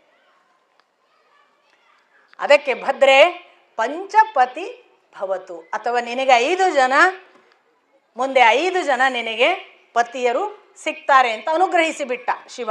ನನಗೆ ಒಬ್ಬ ಸಾಕು, ನಾನು ಒಬ್ಬ ಯೋಗ್ಯನನ್ನು ಬೇಡಿದ್ದು ಇಲ್ಲ, 5 ಬಾರಿ ಬೇಡಿದ್ದಿ, ಆದ್ದರಿಂದ 5 ಪತಿಯನ್ನು ಪಡೀತಿ.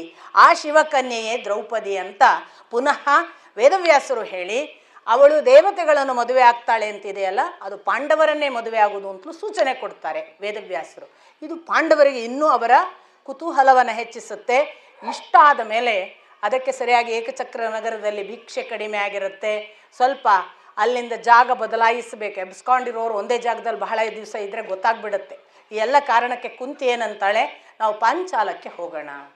ಹೇಗೂ ಪಾಂಚಾಲದ ದೊಡ್ಡ ಸುದ್ದಿ ನಡೀತಾ ಇದೆಯಲ್ಲ ಕಥೆಯ ಬಗ್ಗೆ, ನಾವು ಪಾಂಚಾಲ ದೇಶ ಹೇಗಿದೆ ಅದನ್ನು ತಿಳಿದ ಹಾಗಾಯಿತು ಅಂತ ಪಾಂಚಾಲಕ್ಕೆ ಹೋಗೋ ವಿಚಾರ ಮಾಡ್ತಾರೆ. ಹೋಗ್ತಾ ಹೋಗ್ತಾ ಪಾಂಚಾಲಕ್ಕೆ ಹೋಗುವ ದಾರಿಯಲ್ಲಿ ತುಂಬ ಉಪಾಖ್ಯಾನದ ಕಥೆಗಳು ಬರ್ತವೆ, ತುಂಬ ಸುಂದರವಾದ ಕಥೆಗಳು. ನಾನು ತುಂಬ 2 ಸಾಲುಗಳಲ್ಲಿ ಮುಗಿಸ್ಕೊಂಡು ಹೋಗಬೇಕಾಗತ್ತೆ, ಯಾಕೆಂದರೆ ಸುದೀರ್ಘವಾದ ಮಹಾಭಾರತ.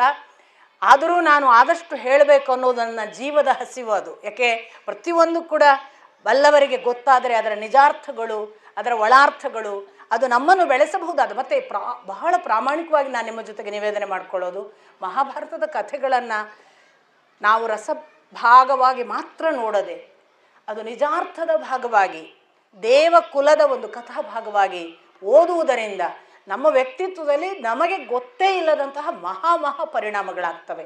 ಇದ್ಯಾವುದು ಕೂಡ ನಾನು ನಿಮಗೆ ಸುಮ್ಮನೆ ಸೋಗಲಾಡಿತನಕ್ಕೆ ಆಡುವ ಮಾತುಗಳಲ್ಲ. ನಮ್ಮಲ್ಲೇ ನಮಗೆ ಗೊತ್ತಿಲ್ಲದೆ ಪರಿವರ್ತನೆಗಳಾಗುತ್ತೆ. ಎಷ್ಟು ಅಂತಂದರೆ ನಡೆನುಡಿಗಳಲ್ಲಿ ಮಾತು ತಪ್ಪುತ್ತೀವ, ಎಚ್ಚರ ತಪ್ತೀವ, ಸುಳ್ಳಾಡ್ತೀವ, ಎಲ್ಲ ಕಾನ್ಷಿಯಸ್ ಆಗೋಕ್ಕೆ ಶುರುವಾಗ್ತೀವಿ. ಆ ಕಾರಣಕ್ಕಾಗಿ ಆದಷ್ಟು ಒಳ್ಳೆಯ ಕಥೆಗಳನ್ನು ಉಳ್ಳದ್ದನ್ನು ಹೇಳಬೇಕು ಅನ್ನೋದು ನನ್ನ ವೈಯಕ್ತಿಕ ಹಸಿವು. ಕಾಲ ಸಮಯ ನಿಮ್ಮ ಶ್ರದ್ಧೆ ನನ್ನ ಒಳಗಿನ ದೇವರ ಅನುಗ್ರಹ ನಡೆಸಲಿ ಅಂತಷ್ಟೇ ನಾನು ಪ್ರಾರ್ಥನೆ ಮಾಡ್ತೇನೆ. ಯಾಕೆಂದರೆ ಇಲ್ಲಿ ಯಾವುದೂ ನನ್ನದಿಲ್ಲ. ಅಷ್ಟು ವೇದವ್ಯಾಸರು ವೈಶಂಪಾಯನರಿಗೆ ಹೇಳಿದ್ದನ್ನೋ, ಉಗ್ರಶ್ರವಸ್ಸುಗಳಿಗೆ ಹೇಳಿದ್ದನ್ನೋ, ಲೋಮಹರ್ಷಣರು ಕೇಳಿದ್ದನ್ನೋ ನಾನು ನಿಮಗೆ ಹೇಳುವ ಒಂದು ಮಾಧ್ಯಮವಾಗಿ, ಒಂದು ಟೇಪ್ ರೆಕಾರ್ಡರು ಅಥವಾ ಯಾವುದೋ ಒಂದು ಸಾಧನವಾಗಿ ನಿಮ್ಮ ಮುಂದೆ ಇದ್ದೇನೆ. ಅದರಿಂದ ಅದು ಅನುಗ್ರಹವಾಗಿ ನಮ್ಮ ಜೊತೆಗೆ ಅದನ್ನು ನಡೆಸುವಂತಹ ಶಕ್ತಿಯಾಗಿ ವೇದವ್ಯಾಸರು ನಡೆಸಬೇಕು ಅಷ್ಟೇ. ಇಡೀ ಗಂಧರ್ವರ ಒಂದು ಲೋಕಕ್ಕೆ ಬರ್ತಾರೆ ಇವರು.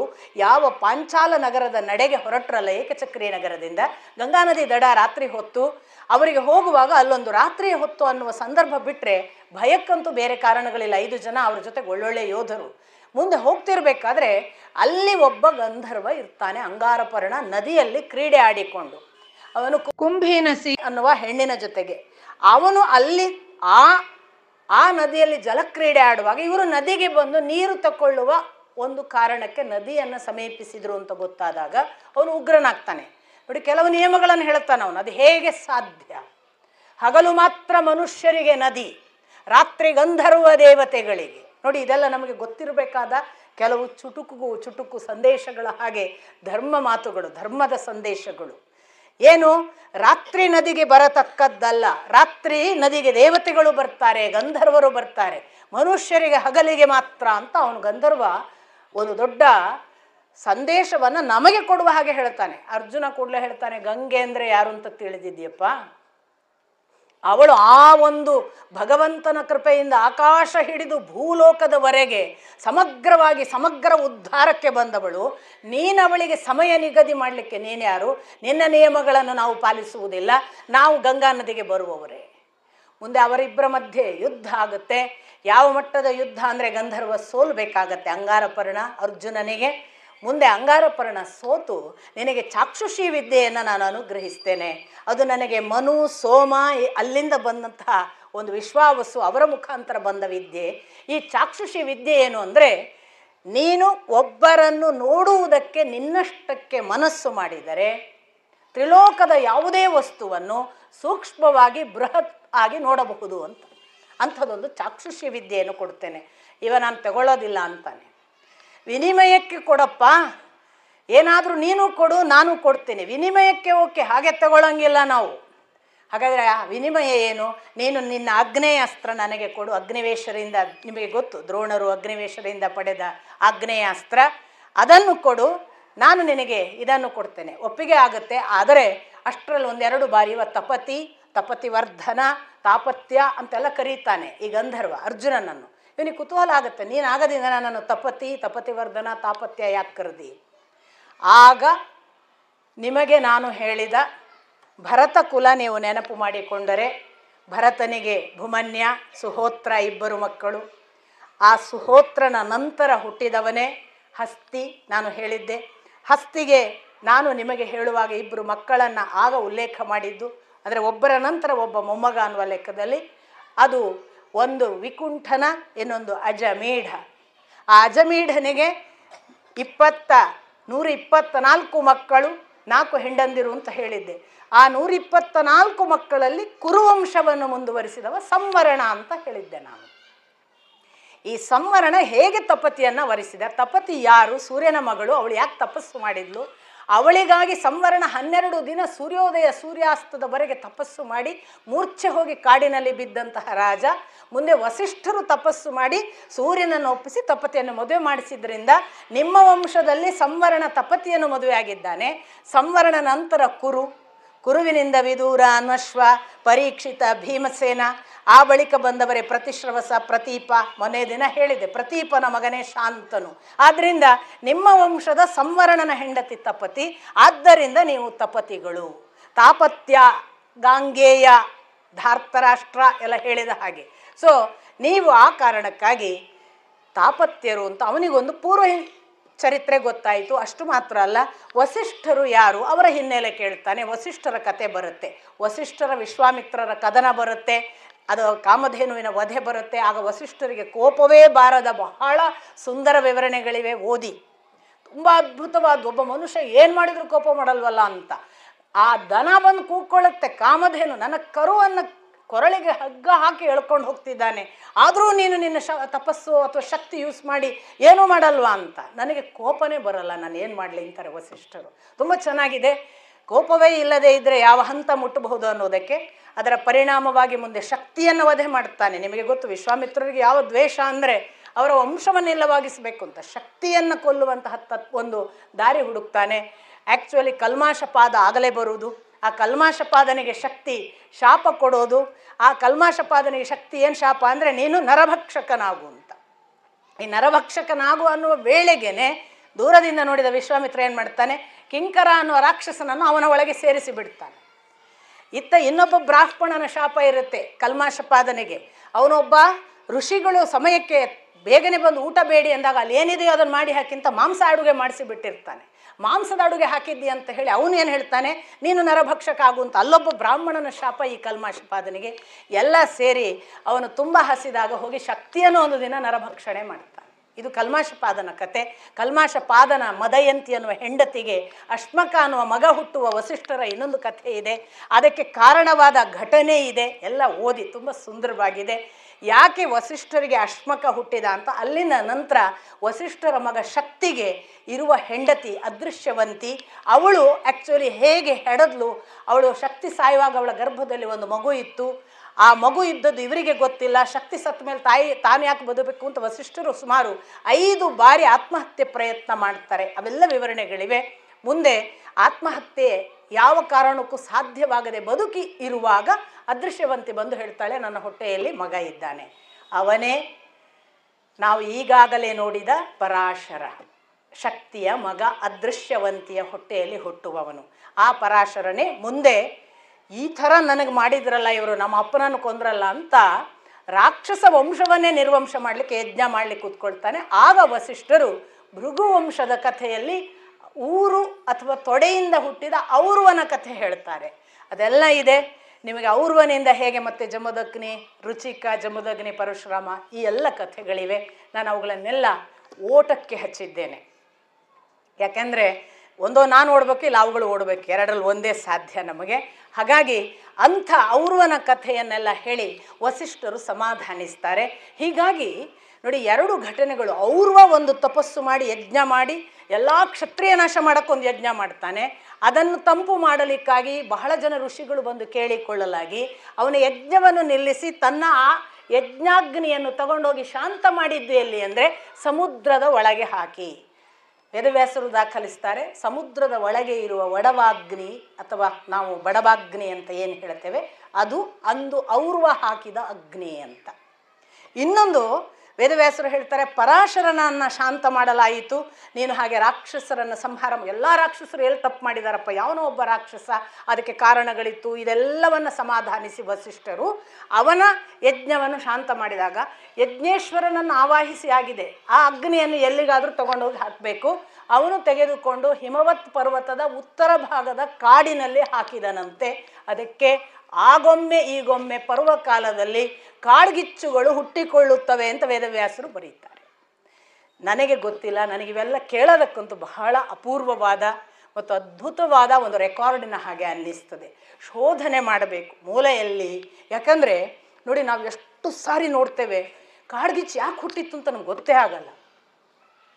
ನಾವು ಕಡೆಗೆ ಯಾರೋ ಬೀಡಿ ಸೇದಿ ಹಾಕಿದ್ನಂತೆ, ಅಲ್ಲಿ ಆವತ್ತೊಂದಲ್ಲೊಂದು ವಯರ್ ಹೋಗಿತ್ತಂತೆ, ಅದರಲ್ಲಿ ಕರೆಂಟ್ ಬಂತಂತೆ, ಹೀಗೆ ಏನೇನೋ ನಾವು ಮನುಷ್ಯರ ಅರ್ಥ ಹುಡುಕಿ ಏನೋ ಒಂದು ಸಮಾಧಾನ ಮಾಡ್ಕೋತೇವೆ ಇವತ್ತಿನವರೆಗೆ. ಇವತ್ತು ಅಂಥ ಬಹಳ ಡೆವಲಪ್ ಆದ ಅಮೇರಿಕಾ ಕಡೆ ಹುಡುಕ್ತಾ ಇದೆ ಎಲ್ಲಿಂದ ಬಂತು ಬೆಂಕಿ ಅಂತ. ಅಂದರೆ ಆಮೇಲೆ ಅವ್ರು ಯಾರ್ಯಾರು ಅಸ್ಯೂಮ್ ಮಾಡ್ತಾರೆ ಇವರಿಂದ ಅವರಿಂದ ಅಂತ ಚರ್ಚೆ ಆಗುತ್ತೆ. ಮತ್ತೊಂದು ಗಮನಿಸಿ ನೀವು, ಕಾಡ್ಗಿಚ್ಚು ಯಾವಾಗೆಲ್ಲ ಉಲ್ಬಣಾಗಿ ಒಂದಿಷ್ಟು ಸುಟ್ಟು ಅಲ್ಲಿರುವ ಮಹಾ ಅಂದರೆ ಜೀವರಾಶಿಗಳ ನಾಶ ಎಲ್ಲ ಆದಮೇಲೆ ಅದಕ್ಕೊಂದು ಪ್ರಮಾಣದಲ್ಲಿ ಜೀವನಾಶ ಉದ್ದೇಶ ಇರುವ ಹಾಗೆ ಅಷ್ಟೂ ನಾಶ ಆಗೋವರೆಗೆ ಏನೂ ಆಗಲ್ಲ, ಇದ್ದಕ್ಕಿದ್ದ ಹಾಗೆ ಮಳೆ ಬಂದು ಆರಿ ಹೋಗುತ್ತೆ. ಮನುಷ್ಯ ಪ್ರಯತ್ನದಿಂದ ಆರೋದೇ ಇಲ್ಲ. ಇದೊಂದು ಬ್ಯೂಟಿ ಇದೆ. ನೀವು ಗಮನಿಸಿದ್ದೀರೋ ಇಲ್ಲ ನನಗೆ ಗೊತ್ತಿಲ್ಲ, ಬಂಡೀಪುರ ನಾಗರಹೊಳೆಗಳಲ್ಲೆಲ್ಲ ಕಾಡ್ಗಿಚ್ಚು ಬಂದಾಗ ನಾನು ಅದನ್ನು ಬಹಳ ಬಾರಿ ಅಬ್ಸರ್ವ್ ಮಾಡ್ತೆ. ಯಾಕೆ ನಾನು ವೈಯಕ್ತಿಕವಾಗಿ ತುಂಬ ಪ್ರಾರ್ಥನೆ ಮಾಡ್ತಿರ್ತೀನಿ ಆವಾಗ ನನ್ನಷ್ಟಕ್ಕೆ, ಯಾಕೆ ಜೀವರಾಶಿಗಳ ಮೇಲೆ ನಿನಗಿಷ್ಟು ಕಾಠೋರ್ಯ ದೇವರೇ, ಏನು ತೊಂದರೆ, ಇದನ್ನು ಯಾಕೆ ನೀನು ಹುಟ್ಟಿಸಿದ್ದಿ, ನಿನಗೆ ಗೊತ್ತಿರುವುದಲ್ವಾ, ನೀನು ಯಾಕೆ ನಿಲ್ಲಿಸಬಾರ್ದು ನನ್ನಷ್ಟಕ್ಕೆ ನನ್ನ ಅನುಸಂಧಾನ. ಆದರೆ ಒಂದು 2 ದಿನದಲ್ಲಿ ನಂಗೆ ಕಣ್ಣೀರು ಬರುವ ಹಾಗೆ ನಾನು ವಿಷಯ ಓದ್ತೇನೆ, ಏನು ಪತ್ರಿಕೆಗಳಲ್ಲಿ ಬರುತ್ತೆ, ಕಾಡ್ಗಿಚ್ಚು ನಡೆದ ಆ ಭಾಗಗಳಲ್ಲೆಲ್ಲ ವಿಶೇಷ ಮಳೆ ಬಂದು ಕಾಡ್ಗಿಚ್ಚು ನಾಶ ಅಂತ. ಭಗವಂತ ಎರಡನ್ನೂ ಬ್ಯಾಲೆನ್ಸ್ ಮಾಡ್ತಾನಲ್ವಾ ಅಂತ. ಯಾಕೆಂದರೆ ಮರಗಿಡಗಳು, ಪಶು ಪಕ್ಷಿಗಳು, ಪ್ರಾಣಿಗಳು ಕೂಗಿ ಕರೆದಷ್ಟು ಬೇಗ ನಮಗೆ ಕರೀಲಿಕ್ಕೆ ಬರೋದಿಲ್ಲ. ಅವುಗಳಿಗಿರುವಷ್ಟು ಸಂವಹನ ನಮಗೆ ಸಾಧ್ಯ ಇಲ್ಲ. ಅವುಗಳು ಹೋಗಿ ಅದನ್ನು ಅರಿಕೆ ಮಾಡಿಕೊಂಡಾಗ ಆ ಭಗವಂತ ಕರಗುವಷ್ಟು ಬೇಗ ನಮಗೆ ಕರಗಲ್ಲ. ಯಾಕೆಂದರೆ ಅವನು ಕೂಗಿದಾಗ ಓ ಅನ್ನುವುದಕ್ಕೆ ಪ್ರಥಮದಲ್ಲಿ ಸ್ಪಂದಿಸುವುದು ಪ್ರಕೃತಿ ತತ್ವ. ನಾವೆಲ್ಲ ಬಹಳ ಲಾಸ್ಟ್, ನಮಗೆ ಓ ಅಂದೇ ಗೊತ್ತಿಲ್ಲ. ನಾನು ನನ್ನ ಮಕ್ಕಳಿಗೆ ಯಾವಾಗಲೂ ಹೇಳ್ತೇನೆ, ಯಾರಾದರೂ ನಿಮ್ಮ ಮನೆಯಲ್ಲಿ ಒಬ್ಬ ಅಮ್ಮ, ಒಬ್ಬ ಅಪ್ಪ, ಮಗ ಅಂತ ಒಬ್ಬನನ್ನು ಕರೆದ ತಕ್ಷಣ ಬಾರದೇ ಇದ್ದರೆ ನಾಳೆಯ ದಿನ ನೀವು ಕರೆದಾಗ ಯಾರೂ ಬರುವುದಿಲ್ಲ. ಅಪ್ಪ ಅಮ್ಮ ಕರೆದಾಗ ಅಂತಲ್ಲ, ಮನೆಯ ಯಾರೋ ಒಂದು ಸಂವೇದನೆ, ಅದು ಕೂಗಿ ಕರೆದಾಗ ಮಗ ಅವನು ಏನೇ ಕಾರಣ ಇರಲಿ ಅವರು ಕರೀತಾರೆ. ನನ್ನ ಗುರುಗಳಿಗೆ ಅವರು ಕರೆದ ವಾಕ್ಯ ಮುಗಿದರೊಳಗಾಗಿ ನಾವಿಲ್ಲದಿದ್ದರೆ ಇಷ್ಟು ಕೆಂಡಾಮಂಡಲಾಗ್ತಿದ್ರು. ಇವತ್ತು ಅರ್ಥ ಆಗುತ್ತೆ. ಯಾಕೆ ಅಂದರೆ ನಾನು ಮುಂದೆ ನನ್ನ ಮಕ್ಕಳಿಗೆ ಅದನ್ನು ಹೇಳಿದೆ. ನೀವು ಕರೆದಾಗ ಅವನು ಏನು ಹೇಳಿದ, ನಮ್ಮ ಮನೆಯ ಹುಡುಗ ಅಮ್ಮ ಕರೀತಾರೆ ಅಂತ 3 ಜನ ಸಂದೇಶ ತಗೊಂಡ್ರು. ಫಸ್ಟ್ ಅಮ್ಮನೇ ಕರೆದ್ಲು, ಅವಳಿಗೆ ಅಪ್ಪ ಬಂದು ಕರೆದ, ಅದಾದಮೇಲೆ ನಮ್ಮ ಮನೆಯ ಮಾಲವ್ವ ಬಂದು ಕರೆದ್ಲು. 3 ಜನ ಬಂದು ಕರೆದಾಗಲೂ ನಮ್ಮ ಮನೆಯ ಹುಡುಗ ಅಲ್ಲೇ ಇದ್ದೇನು ಹೇಳಿದ, ಆಮೇಲೆ ಬರ್ತೇನೆ ಅಂತ ಹೇಳು ಅಮ್ಮನಿಗೆ. ನಿನ್ನನ್ನು ಕರೆಯುವುದು ಯಾಕಪ್ಪ, ಕರೆಯುವುದರ ಅರ್ಥ ಏನು, ಆಮೇಲೆ ಬರುವುದಾದ್ರೆ ಅಮ್ಮ ಆಮೇಲೆ ಕರೀತಿದ್ಲಲ್ಲ, ಏನು ಅವಸರ ಇದೆ ಅಂತ ಅರ್ಥ. ಇಷ್ಟು ಸ್ಪಂದನ ನಾವು ಕಳ್ಕೊಂಡ್ರೆ ನಾವೇನು ಉದ್ಧಾರ ಆಗ್ತೀವಿ. ನಾನು ಆ ಹುಡುಗನಿಗೆ ಹೇಳಿದೆ, ಇವತ್ತು ನೀನು ಅಮ್ಮನಿಗೆ ಆಮೇಲೆ ಬರ್ತೇನೆ ಅಂದು, ನಾಳೆಯ ದಿನ ನೀನು ಕರೆಯುವಾಗ ಯಾರೂ ಬರೋದಿಲ್ಲ. ಭಗವಂತ ಒಂದು ವೇಳೆ ಕನೆಕ್ಟ್ ಆದರೆ ಆಮೇಲೆ ಬರ್ತೇನೆ ಅಂತಾನಯ್ಯ, ನೆನಪಿಟ್ಟುಕೋ. ನಾನು ಪ್ರತಿಯೊಬ್ಬರಿಗೂ ಒಂದು ಫೋನ್ ಕರೆಗೂ ನಾನು ಇದೇ ಮಾತು ಹೇಳೋದುಂಟು. ಫೋನ್ ಕರೆಯುವುದಂದರೆ ಯಾವುದೋ ಕೆಟ್ಟ ಕೆಲಸಕ್ಕೆ ನಮ್ಮಂಥವರಂತೂ ಫೋನ್ ಮಾಡಲ್ಲ. ವಾಪಸ್ಸು ಮಾಡದೇ ಇರುವ ಕೆಲವು ದಡ್ಡತನವೋ ಜಡತ್ವವೋ ಇದೆಲ್ಲ ನೋಡುವಾಗ ಪ್ರಕೃತಿಗೆ ನೋಡಿ ಎಂಥ ಕೂಗಿಗೆ ಎಷ್ಟು ಬೇಗ ಸ್ಪಂದಿಸ್ತದೆ. ಆದ್ದರಿಂದ ಅದಕ್ಕೆ ನಾಳೆ ಭೂಕಂಪ ಆಗ್ತದೆ ಅಂದರೆ ಇವತ್ತು ಗೊತ್ತು, ನಾಳೆ ಯಾವುದು ಅನಾಹುತ ಆಗ್ತಂದ್ರೆ ಅದು ಇವತ್ತೇ ಚಡಪಡಿಸಿ ತನ್ನ ವ್ಯವಸ್ಥೆಗಳಿಗೆ ಓಡಾಡುತ್ತೆ. ಮರ ಮಾತ್ರ ನಿತ್ಯ ತಪಸ್ವಿ. ಮರಕ್ಕೆ ಶ್ರೀಮದ್ ಭಾಗವತ ಹೇಳುತ್ತೆ, ವೇದವ್ಯಾಸರು ಹೇಳ್ತಾರೆ, ಮುಂದಿನ ಜನ್ಮದಲ್ಲಿ ಅದು ಮನುಷ್ಯ ಅಂತ. ನಿತ್ತು ತಪಸ್ವಿ ನೋಡಿ, ಬಂದದ್ದೆಲ್ಲವನ್ನೂ ನಿತ್ತು ಸಹಿಸಬೇಕು. ಹೋಗುವುದು ನೋಡಿ ಊರ್ಧ್ವಮುಖ, ನೀವು ತಪ್ಪಿಯೂ ಕೆಳಕ್ಕೆ ಇಳಿಸೋಕ್ಕಾಗಲ್ಲ. ಮೇಲ್ಮುಖವಾಗಿ ನಿರಂತರವಾಗಿ ಒಂಟಿ ಕಾಲಿನಲ್ಲಿ ತಪಸ್ಸು ಮಾಡುತ್ತೆ. ಆದ್ದರಿಂದ ಅದು ಮುಂದಿನ ಬಾರಿ ಜನ್ಮ ಅಂದರೆ ಇನ್ನೊಂದು ಫಾರ್ಮ್ ಮಾತ್ರ, ಬೀಯಿಂಗ್ ಅದೇ.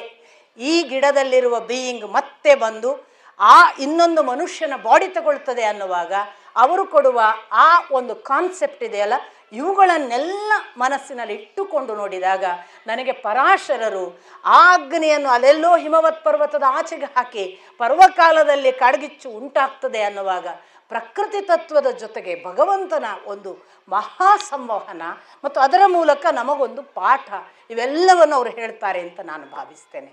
ಇದಾದ ನಂತರ ನಾವು ಗಮನಿಸಬೇಕಾದ ಇನ್ನು ಮುಂದಿನ ಕಥಾಭಾಗ, ಅವರು ಇದೆಲ್ಲ ಕೇಳ್ತಾ ಹಾಗೆ ದ್ರೌಪದನ ಅಥವಾ ಯಾವ ಪಾಂಚಾಲ ದೇಶದ ಸಭಾಮಂಟಪ ಇದೆ ಅಲ್ಲಿಗೆ ಬರ್ತಾರೆ.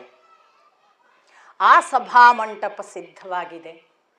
ಸಭಾಮಂಟಪದಲ್ಲಿ ಸ್ವಯಂವರ ವಾಟ ಅಂತ ಅದಕ್ಕೆ ಹೆಸರು. ಸ್ವಯಂವರಕ್ಕೆ ಬೇಕಾದ ಎಲ್ಲ ಸಿದ್ಧತೆಗಳಲ್ಲಿ ಅಷ್ಟೂ ಜನ ಸೇರಿದ್ದಾರೆ. ಎದುರಿಗೆ ಸಾಕಷ್ಟು ವೀರರು ಬಂದಿದ್ದಾರೆ. ಇವರು ಇನ್ನೂ ಕೂಡ ವೇಷ ಬದಲಾಯಿಸುವ ಹಾಗಿಲ್ಲ. ಬ್ರಾಹ್ಮಣ ಒಟುಗಳ ವೇಷದಲ್ಲಿ ಈ 5 ಜನನೂ ಇದ್ದಾರೆ. ಅಲ್ಲಿ ಬಂದವರು ಯಾರು? ದುರ್ಯೋಧನಾದಿ 100 ಜನ. ಅವರಲ್ಲದೆ ಕರ್ಣ, ಅವರಲ್ಲದೆ ಇವರೆಲ್ಲ ಬೇರೆ ಬೇರೆ ದೇಶದಿಂದ ಬಂದಿದ್ದಾರೆ. ಇನ್ನೂ ಅವರ ಪರಸ್ಪರ ಅವರ ಪರಿಚಯವೋ ಸಮಾಗಮವೋ ಉಂಟೋ ಇಲ್ವೋ ನಮ್ಗೆ ಗೊತ್ತಾಗಲ್ಲ. ಬಟ್ ವಿಷಯಗಳಲ್ಲಿ ಹೇಳುವಾಗ ಜರಾಸಂಧ ಇದ್ದಾನೆ, ಶಿಶುಪಾಲ ಇದ್ದಾನೆ, ಶಲ್ಯ ಇದ್ದಾನೆ. ಅಷ್ಟು ಮಾತ್ರ ಅಲ್ಲ, ಕೃಷ್ಣ ಬಲರಾಮರಿದ್ದಾರೆ, ಸಾತ್ಯಕಿ ಇದ್ದಾನೆ. ಅವರ ಜೊತೆಗೆ ನಾವು ಯಾರನ್ನ ಕೃಷ್ಣನ ಮಕ್ಕಳು ಅಂತ ಹೇಳ್ತೇವೆ, ಆ ಪ್ರದ್ಯುಮ್ನ, ಅನಿರುದ್ಧ, ಸಾಂಬ ಮೊದಲಾದವರಿದ್ದಾರೆ. ಇವರಲ್ಲದೆ ಬೇರೆ ಬೇರೆ ರಾಜರು ಅಲ್ಲಿ ಸಾಕಷ್ಟು ಜನ, ಸೋಮದತ್ತನ ವಂಶದವರು, ಭೂರಿಶ್ರವನ ವಂಶದವರು, ಎಲ್ಲ ರಾಜರುಗಳು ಸೇರಿದ್ದಾರೆ. ಪ್ರಥಮ ಬಾರಿಗೆ ಕೃಷ್ಣನ ಉಲ್ಲೇಖ ಮಹಾಭಾರತದಲ್ಲಾಗೋದು ಇಲ್ಲಿಯವರೆಗೆ ಮಹಾಭಾರತದಲ್ಲಿ ಕೃಷ್ಣನ ಪರಿಚಯವಿಲ್ಲ. ಅದಕ್ಕೇ ಮಹಾಭಾರತವನ್ನು ಸಂಪೂರ್ಣವಾಗಿ ಸಮಗ್ರವಾಗಿ ಅರ್ಥ ಆಗಬೇಕಾದ್ರೆ ಶ್ರೀಮದ್ ಭಾಗವತವನ್ನು, ಹರಿವಂಶವನ್ನು, ವಿಷ್ಣು ಪುರಾಣವನ್ನು, ಜೊತೆಗೆ ಭಗವದ್ಗೀತೆಯನ್ನು ಓದಿ ತಿಳ್ಕೋಬೇಕು ಅನ್ನುವ ಮಾತು ಬಂದದ್ದು ಅದಕ್ಕಾಗಿ. ಯಾಕೆಂದರೆ ಇದು ಪಂಚಮ ವೇದ ಕೂಡ ಮಹಾಭಾರತ. ಈ ದೃಷ್ಟಿಯಲ್ಲಿ ನಿಮಗೆ ಮಹಾಭಾರತದ ಇಲ್ಲಿಯವರೆಗಿನ ಘಟನೆಗಳಲ್ಲಿ ಅರ್ಜುನಾದಿಗಳ ಮತ್ತು ದುರ್ಯೋಧನಾದಿಗಳ ಬೆಳವಣಿಗೆ ಗೊತ್ತಾಯಿತು. ಆಚೆ ಭಾಗವತ ಓದಿದರೆ ಬಾಲ್ಯದಿಂದ ಕೃಷ್ಣನದ್ದೇನೇನು ಘಟನೆಗಳಾದವು, ಸುಮಾರು ಈಗ 10-11 ವರ್ಷ ಬಹುಶಃ ಕೃಷ್ಣನಿಗೆ, ಅಥವಾ 11 ವರ್ಷ ದಾಟಿದ ನಂತರದ ಸಂದರ್ಭ. ಯಾಕಂದರೆ ಕಂಸವಧೆ ಮಾಡುವಾಗ 11 ವರ್ಷ. ಆ ಹೊತ್ತಿಗೆ ಅವನು ಅಕ್ರೂರನ ಹತ್ರ ಒಂದು ಸಂದೇಶವನ್ನು ಧೃತರಾಷ್ಟ್ರನಿಗೆ ಕಳಿಸ್ತಾನೆ ಅಂತ ನಮಗೆ ಉಲ್ಲೇಖ ಇದೆ. ಏನು ಉಲ್ಲೇಖ ಅದರಲ್ಲಿ ನೋಡು, ಪಾಂಡವರು ಕೂಡ ನಿನ್ನ ಅನುಜ ಪುತ್ರರು, ಅವರನ್ನು ಸರಿಯಾಗಿ ನೋಡಿಕೊಳ್ಳುವುದು ನಿನಗೇ ಒಳಿತು ಅಂತ ಒಂದು ಸಣ್ಣ ಹುಡುಗ ನೋಡಿ ಆವಾಗ ಕೃಷ್ಣ ಅಷ್ಟು ಸಂದೇಶ ಕಳಿಸಿಬಿಟ್ಟಿರ್ತಾನೆ. ಅದು ಹೇಗೋ ಅವನಿಗೆ ಸುದ್ದಿ ಗೊತ್ತಾಗಿದೆ ಅಂತ ಅನ್ನಿಸುತ್ತೆ. ಹೇಗೆ ಗೊತ್ತಾಯಿತು ಅಂತ ನಮಗೆ ಎಲ್ಲೂ ಉಲ್ಲೇಖಗಳು ಸಿಕ್ಕೋದಿಲ್ಲ. ಆದರೆ ಈ ಯಾದವ ವಂಶೀಯರು ಅವರ ಕಡೆಗೆ ಕುಂತಿ ವಸುದೇವನ ಅಕ್ಕ ಸಹೋದರಿ ಆದದ್ದರಿಂದ ಅವನಿಗೆ ಮತ್ತು ಇವಳ ಒಂದು ಆ ಎಳೆ ಇದ್ದದ್ರಿಂದ ಬಹುಶಃ ಅವರ ಬಗ್ಗೆ ತಿಳ್ಕೊಳ್ತಿದ್ರೇನೋ ಅಂತ ಭಾವಿಸಬೇಕು. ಯಾರಿಂದ ಅವನಿಗೆ ಎಲ್ಲ ಸುದ್ದಿ ಬಂತು ಅಂತ ಗೊತ್ತಾಗಲ್ಲ. ಬಟ್ ಇಷ್ಟಂತೂ ಗೊತ್ತಾಗುತ್ತೆ, ಅವನು ಕಣ್ಣಿಟ್ಟಿದ್ದ ಕೃಷ್ಣನಿಗೆ ಒಂದು ನಿರಂತರವಾದ ರಕ್ಷಣೆಯ ಜವಾಬ್ದಾರಿಯನ್ನು ಅವನು ತಾನಾಗಿ ಅವರ ಬಗ್ಗೆ ಕೊಟ್ಕೊಂಡು ಬಂದಿದ್ದ ಅಂತ ಅನಿಸುತ್ತೆ. ಬಟ್ ನಮಗೆಲ್ಲೂ ಕೂಡ ಅವರು ಪರಸ್ಪರ ಇಂಟರ್ಯಾಕ್ಷನ್, ಪರಸ್ಪರ ಒಬ್ಬರನ್ನೊಬ್ಬರು ಮೀಟ್ ಆದದ್ದು ನಮಗೆ ಬರೋದಿಲ್ಲ. ಆಮೇಲೆ ಇವರು ಇಷ್ಟು ಇಲ್ಲಿಂದ ಹೇಳಿ ಕಳಿಸಿದ್ದು ಒಂದು ಸೂಚನೆ ಬಿಟ್ಟರೆ, ಎರಡನೇ ಬಾರಿ ಅವನು ಕೃಷ್ಣನೇ ನೇರವಾಗಿ ಪಾಂಡವಾದಿಗಳಿಗೆ ಮುಖಾಮುಖಿ ಆಗುವುದು ಈ ಸಭಾಭವನದಲ್ಲಿ. ಕೃಷ್ಣ ಸಭಾಭವನದಲ್ಲಿ ಕೂತಿರ್ತಾನೆ. ಒಂದು ದೊಡ್ಡ ಚಕ್ರ ಆಕಾಶದಲ್ಲಿ ತಿರುಗ್ತಿದೆ. ಅದರ ಮೇಲೆ ಲಕ್ಷ್ಯಕ್ಕೆ ಇಟ್ಟಂತಹ ಒಂದು ಮೀನು ಇದೆ. ಈ ಚಕ್ರ ತಿರುಗ್ತಾ ಇರುವಾಗ ಆ ಲಕ್ಷ್ಯವನ್ನು ಭೇದಿಸಬೇಕು. ಕೆಳಗೆ ನಮ್ಮದೇ ಬಿಲ್ಲು ಬಾಣ, ಅವನಿಟ್ಟ ಬಿಲ್ಲು ಇದೆ, ಆ ಬಾಣ ಇದೆ. ಅವನಿಟ್ಟ ಬಿಲ್ಲಿಗೆ ಅವರು ಹೆದೆಯೇರಿಸಿ ಧನುಸ್ಸಿನಿಂದ ಹೊಡೆಯಬೇಕು. ಬಹಳ ಇಂಟ್ರೆಸ್ಟಿಂಗ್. ಯಾಕೆ ಅಂದರೆ ನಮ್ಮಲ್ಲೊಂದು ಮಾತಿದೆ ಅಲ್ಲ, ನಮ್ಮದೇ ಬಿಲ್ಲಾದರೆ ನಾವು ಬಹಳ ಅದರಲ್ಲಿ ನಿಪುಣರಿರ್ತೇವೆ. ನಮ್ಗೆ ಗೊತ್ತಿರುತ್ತೆ ನಮ್ಮ ಯಂತ್ರಗಳನ್ನು, ನಮ್ಮ ಸಾಧನಗಳನ್ನು ಉಪಯೋಗಿಸೋದ್ರಲ್ಲಿ ನಾವು ಬಹಳ ಶಾಣ್ಯರಿರ್ತೇವೆ. ಆದರೆ ನಿಮ್ಮ ಶಾಣ್ಯತನ ಬೇಡ, ನಮ್ಮ ಆಯುಧ ಇದೆ, ಅದರಲ್ಲಿ ಮಾಡಿ. ಒಂದು. ಎರಡನೇದು, ಇವರು ಇಡುವ ಬಿಲ್ಲಿಗೆ ಹೆದೆಯೇರಿಸುವುದೇ ಒಂದು ಶೌರ್ಯ ಪರಾಕ್ರಮದ ಪರೀಕ್ಷೆ. ಅಂತಿಂಥ ಬಿಲ್ಲು ಇಡ್ತಿರಲಿಲ್ಲ. ಆ ಧನುಸ್ಸು ಅಂದರೆ ಆ ಧನುಸ್ಸಿಗೆ ಹೆದೆಯೇರಿಸಿದಕ್ಕೆ ಆಗದೇನೆ ಎಷ್ಟೋ ಶೂರರು ಬಿದ್ದು ಹೋದ ವಿವರಣೆ ಬರುತ್ತೆ. ಇಂಥದೇ ಘಟನೆ ನಮಗೆ ಬರುವುದು ರಾಮ ಸೀತೆಯ ಸ್ವಯಂವರದಲ್ಲಿ. ರಾಮ ಕೂಡ ಶಿವಧನುಸ್ಸನ್ನು, ಎಂಥ ಶಿವಧನುಸ್ಸು ಅಂದರೆ ಅನೇಕ ಜನ ಯೋಧರು ಆ ಶಿವಧನುಸ್ಸು ತೆಗೆದುಕೊಂಡು ಬರಬೇಕಾದ್ರೆ ಅಷ್ಟು ಜನ ವೀರರು ಬೇಕಾಯ್ತಂತೆ. ತಗೊಂಡು ಬರಬೇಕಾದ್ರೆ ಅದೆಷ್ಟು ಭಾರ ಅಂತ ತಂದು ಸ್ಪರ್ಧೆಗೆ ಇಡಲಿಕ್ಕೆ ಎಷ್ಟೋ ಜನ ಭಟರು ಕೂಡಿ ತೆಗೆದುಕೊಂಡು ಬಂದಿಟ್ರು ಅಂತ ಇದೆ. ಅಂಥ ಶಿವಧನುಸ್ಸನ್ನು ಇವ ಹೆದೆಯೇರಿಸಿ ಆ ಬಳಿಕ ಹೊಡಿಬೇಕಿತ್ತು. ಇದು ಅಲ್ಲಿ ರಾಮನಿಗೆ ಪರೀಕ್ಷೆ. ಇಲ್ಲಿ ಯಾರು ದ್ರೌಪದಿಯನ್ನು ಗೆಲ್ತಾರೆ ಅವರಿಗೆ ಈ ಪರೀಕ್ಷೆ. ಯಾಕೆ ದೊಡ್ಡ ಪರೀಕ್ಷೆಗಳಲ್ಲಿ ಇವುಗಳನ್ನು ಇಟ್ಟರು? ನನಗೆ ಯಾವಾಗಲೂ ಅನಿಸೋದು, ನಮ್ಮ ಹುಡುಗಿಗೆ ಮುಂದೆ ಏನಾಗಲಿಕ್ಕುಂಟು ಅದರ ಮೇಲಿಂದ ನಾವು ಹುಡುಗನನ್ನು ಆಯ್ಕೆ ಮಾಡುತ್ತೇವೆ ಅಲ್ವಾ. ಈಗ ನಾವು ಒಳ್ಳೆಯ ಟ್ರಾವೆಲ್ಸ್ ನಡೆಸ್ತಿದ್ದೇವೆ ಅಂತ ಇಟ್ಕೊಳ್ಳೋಣ. ನಮ್ಮ ಸಿಕ್ಕಾಪಟ್ಟೆ ಗಾಡಿಗಳಿವೆ, ಟ್ರಾವೆಲ್ಸ್ ನಡೆಸ್ತೇವೆ, ನಮಗಿರುತ್ತೆ. ನಮ್ಮ ಹಳ್ಳಿ ಅಳಿಯ ಒಳ್ಳೆ ಡ್ರೈವರ್ಗೆ ಬರೋನಾಗಬೇಕು ಅಂತ. ನಾವು ಅವನು ಇನೋವಾ ಹೊಡಿತಾನ ಮತ್ತೊಂದು ಹೊಡಿತಾನ ಅವನನ್ನು ಪರೀಕ್ಷೆ ಮಾಡಿ ತಗೋತೀವಿ.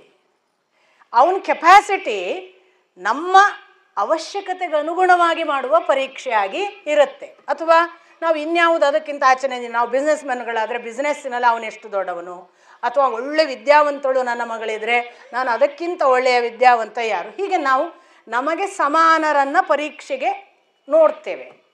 ಇಲ್ಲಿ ನೋಡಿ, ಈ ಅಗ್ನಿ ಕನ್ಯೆಗೆ ಮುಂದೆ ಪಾಂಡವರನ್ನು ಇವಳು ಅರ್ಜುನನನ್ನು ಮದುವೆ ಆಗಲಿಕ್ಕಿದ್ದಾಳೆ, ಆಗಬೇಕು ಅನ್ನುವುದು ಇವನ ಕನಸು.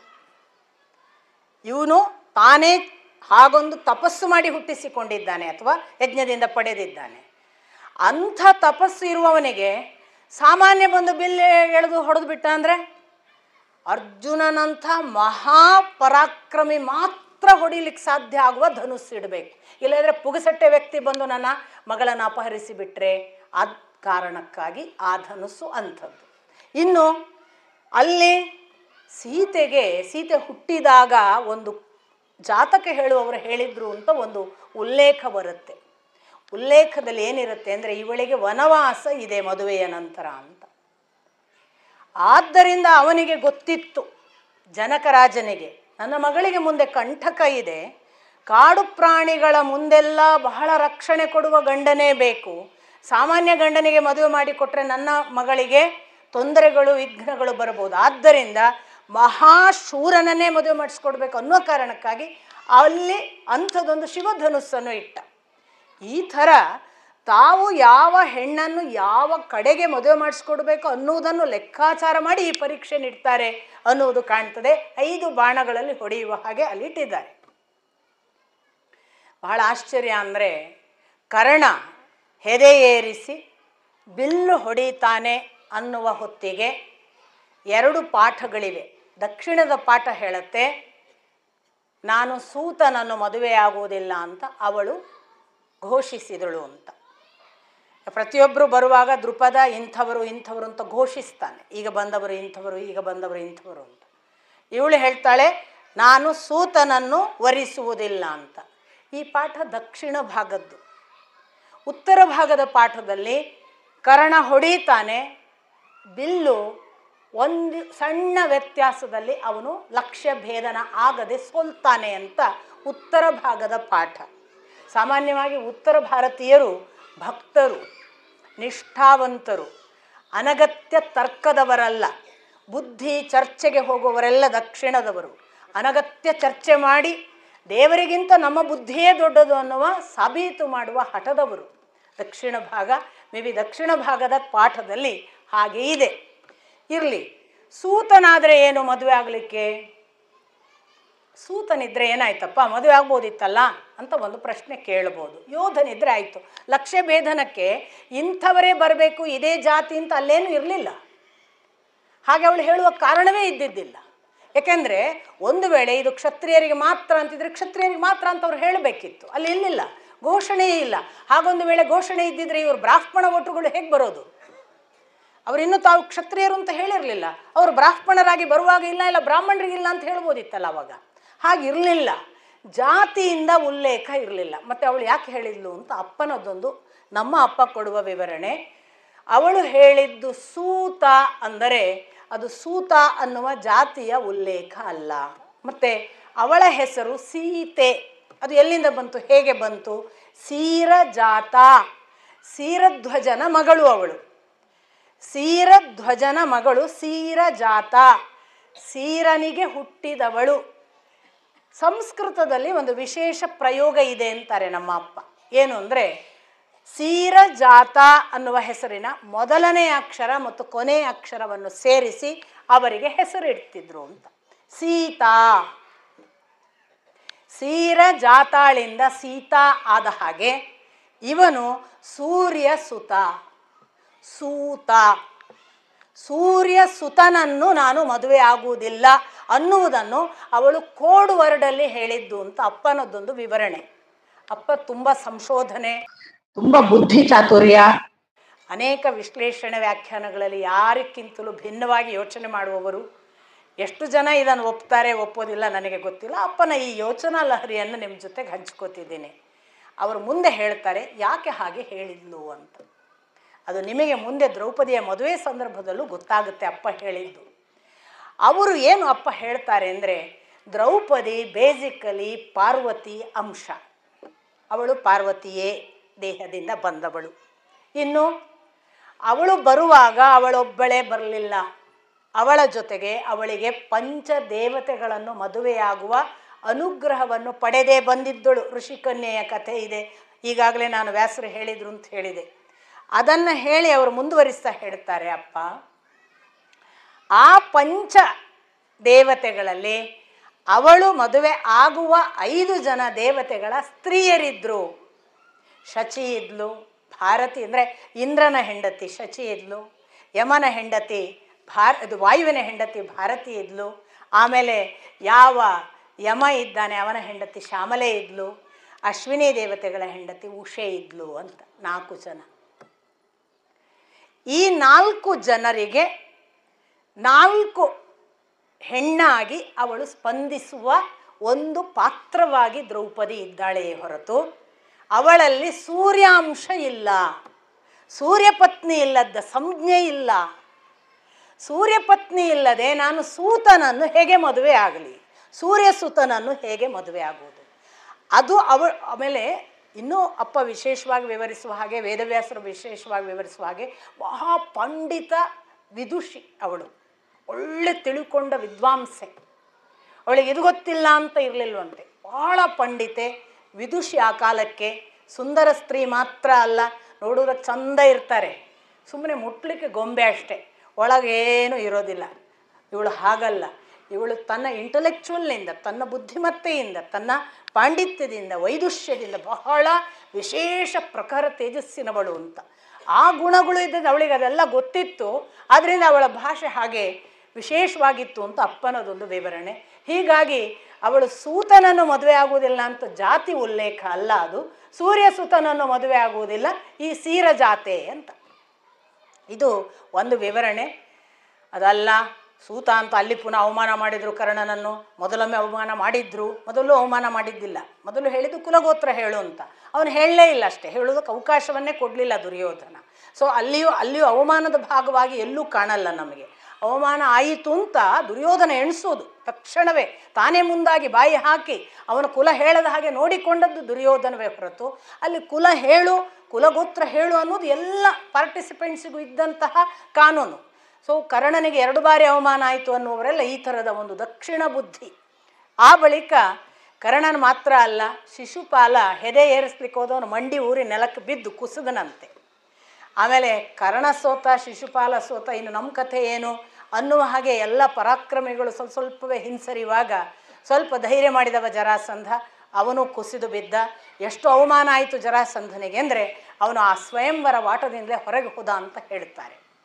ಇಷ್ಟು ಆಗುವ ವೇಳೆಗಾಗಲೇ ಆ ಸಭಾಭವನದ ಅಲ್ಲೆಲ್ಲೋ ಕೂತ ಕೃಷ್ಣ ಬಲರಾಮನ ಹತ್ರ ಮೆತ್ತಗೆ ಹೇಳ್ತಾನೆ, ಓ ಅಲ್ಲಿ 5 ಜನ ಬ್ರಾಹ್ಮಣ ವಟುಗಳು ಕೂತಿದ್ದಾರಲ್ಲ, ಅದರಲ್ಲಿ ಮುಂದೆ ಕೂತವನೇ ಯುಧಿಷ್ಠಿರ, ಹಿಂದೆ ಕೂತಿದ್ದಾರಲ್ಲ ಅವರೇ ಭೀಮ ಅರ್ಜುನರು ಅಂತ. ಬಲರಾಮ ಒಂದು ಸಣ್ಣ ನಗು ನಗ್ತಾನೆ. ಅವನೇನು ಅದು ಅಷ್ಟು ಖಚಿತವಾಗಿ ಅದನ್ನು ಆಕ್ಸೆಪ್ಟ್ ಮಾಡಿದ ಹಾಗೆ ಕಾಣೋದಿಲ್ಲ, ಸುಮ್ಮನೆ ನಗು ನಗ್ತಾನೆ. ಮತ್ತೆ ಪುನಃ ಲಕ್ಷ್ಯ ಭೇದನಕ್ಕೆ ಇಷ್ಟೂ ಜನ ಪರಾಕ್ರಮಿಗಳು ನಾನು ಬೇಡ ಅಂತ ಹಿಂದೆ ಸರಿದ್ರು. ದೊಡ್ಡ ದೊಡ್ಡ ವೀರರೆಲ್ಲ ಬಿದ್ದ ಮೇಲೆ ನಾವ್ಯಾಕೆ ಪರೀಕ್ಷೆಗೆ ಹೋಗೋಣ ಅಂತ ಕೆಲವರು ಪರೀಕ್ಷೆಗೆ ಹೋಗಲಿಲ್ಲ. ಇಷ್ಟು ಜನ ಬೀಳುವಾಗೆಲ್ಲ ಅಲ್ಲಿ ಸಭಾಭವನದಲ್ಲಿ ನಕ್ಕ ನಗು ಇದೆಯಲ್ಲ, ಅದು ಜೀವಮಾನಕ್ಕೆ ಸಾಕು ಅನ್ನೋ ಅವಮಾನವನ್ನೆಲ್ಲ ದೊಡ್ಡ ದೊಡ್ಡ ಯೋಧರು ಅನುಭವಿಸಿದರು. ಅಂಥ ಹೊತ್ತಿನಲ್ಲಿ ಈ ಕೂತ ಕ್ಷತ್ರಿಯ ರಾಜರಿಗೆಲ್ಲ ಏನು ಒಂದು ಒಳಗಿಂದ ಭರವಸೆ ಅಂದರೆ, ಎಲ್ಲರೂ ಸೋತ್ರೆ ಮತ್ತು ದ್ರೌಪದಿಯನ್ನು ಮದುವೆ ಆಗೋರು ಯಾರು? ಹಾಗಾಗಿ ಇನ್ನೊಂದು ಪರೀಕ್ಷೆ ಬೇರೆ ಇಡ್ತಾರೆ, ಇದಕ್ಕಿಂತ ಸರಳ ಪರೀಕ್ಷೆ ಇಡ್ತಾರೆ, ನಾವು ಅದನ್ನೇ ಅಟೆಂಡ್ ಮಾಡಿದರೆ ಆಯಿತು ಅಂತ ಒಳಗೊಳಗೆ ಒಂದು ಹೋಪ್. ಪರವಾಗಿಲ್ಲ, ಎಲ್ಲರೂ ಸೋತ್ರೆ ಮತ್ತೆ ಬೇಕೆಲ್ಲ ಹುಡುಗಿಗೊಂದು ಹುಡುಗ, ಏನಾದ್ರು ಸೆಕೆಂಡ್ ಒಂದು ಚಾನ್ಸ್ ಸಿಗುತ್ತೆ, ನೋಡೋಣ ಕೂತ್ಕೊಳ್ಳೋಣ ಅಂತ ಕೂತಿದ್ದಾರೆ. ಅಷ್ಟರಲ್ಲಿ ಅರ್ಜುನ ಎದ್ದು ನಿಂತ.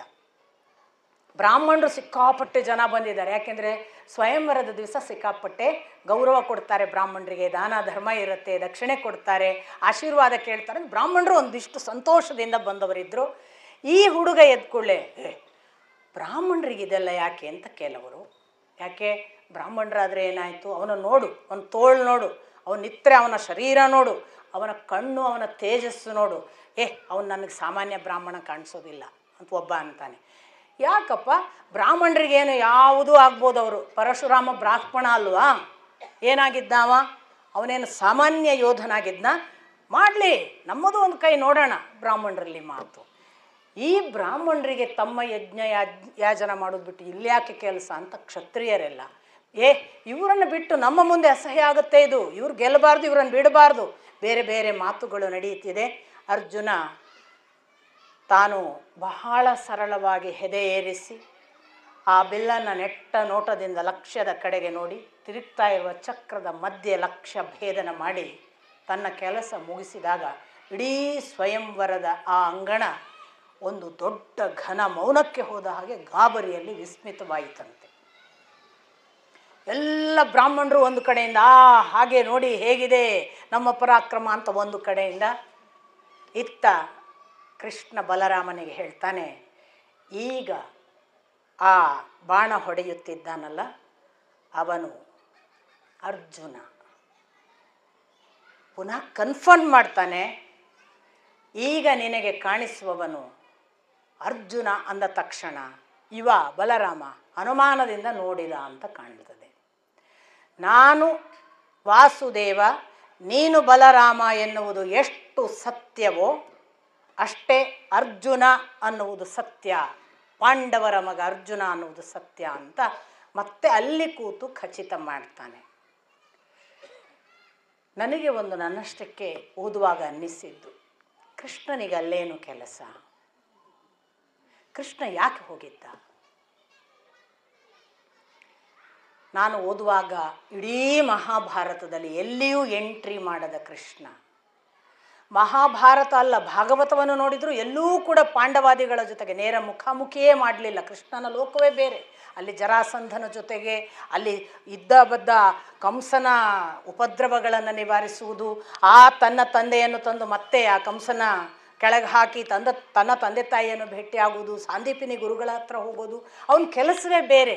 ಅಲ್ಲಿ ಮಾಡಿದ ಅವನ ಬಾಲ್ಯದ ಚೇಷ್ಟೆಗಳು, ಗೋಪಿಕೆಯರ ಜೊತೆಗೆ ಗೋಪಾಲರ ಜೊತೆಗೆ ಯಾವುದರಲ್ಲೂ ಕೂಡ ಪಾಂಡವರ ಪ್ರವೇಶ ಇಲ್ಲ, ಪಾಂಡವರ ಜೊತೆಗೆ ಕೃಷ್ಣನ ಯೋಚನಾ ಕ್ರಮಗಳಿಲ್ಲ, ಪರಸ್ಪರ ಮುಖಾಮುಖಿ ಇಲ್ಲ.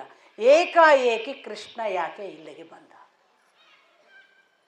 ಇದು ಪ್ರಶ್ನೆಯನ್ನು ಇಟ್ಟುಕೊಂಡು ಸ್ವಲ್ಪ ಭಗವದ್ಗೀತೆಯನ್ನೆಲ್ಲ ಓದಿದರೆ, ಇಡೀ ಮಹಾಭಾರತದ ಜೊತೆಗೆ ಭಾಗವತವನ್ನು ಓದಿದರೆ ಕೃಷ್ಣನಿಗೆ ಅರ್ಜುನನ ಮೇಲೆ ಒಂದು ಕಣ್ಣಿತ್ತು, ಗೊತ್ತಾಗುತ್ತೆ.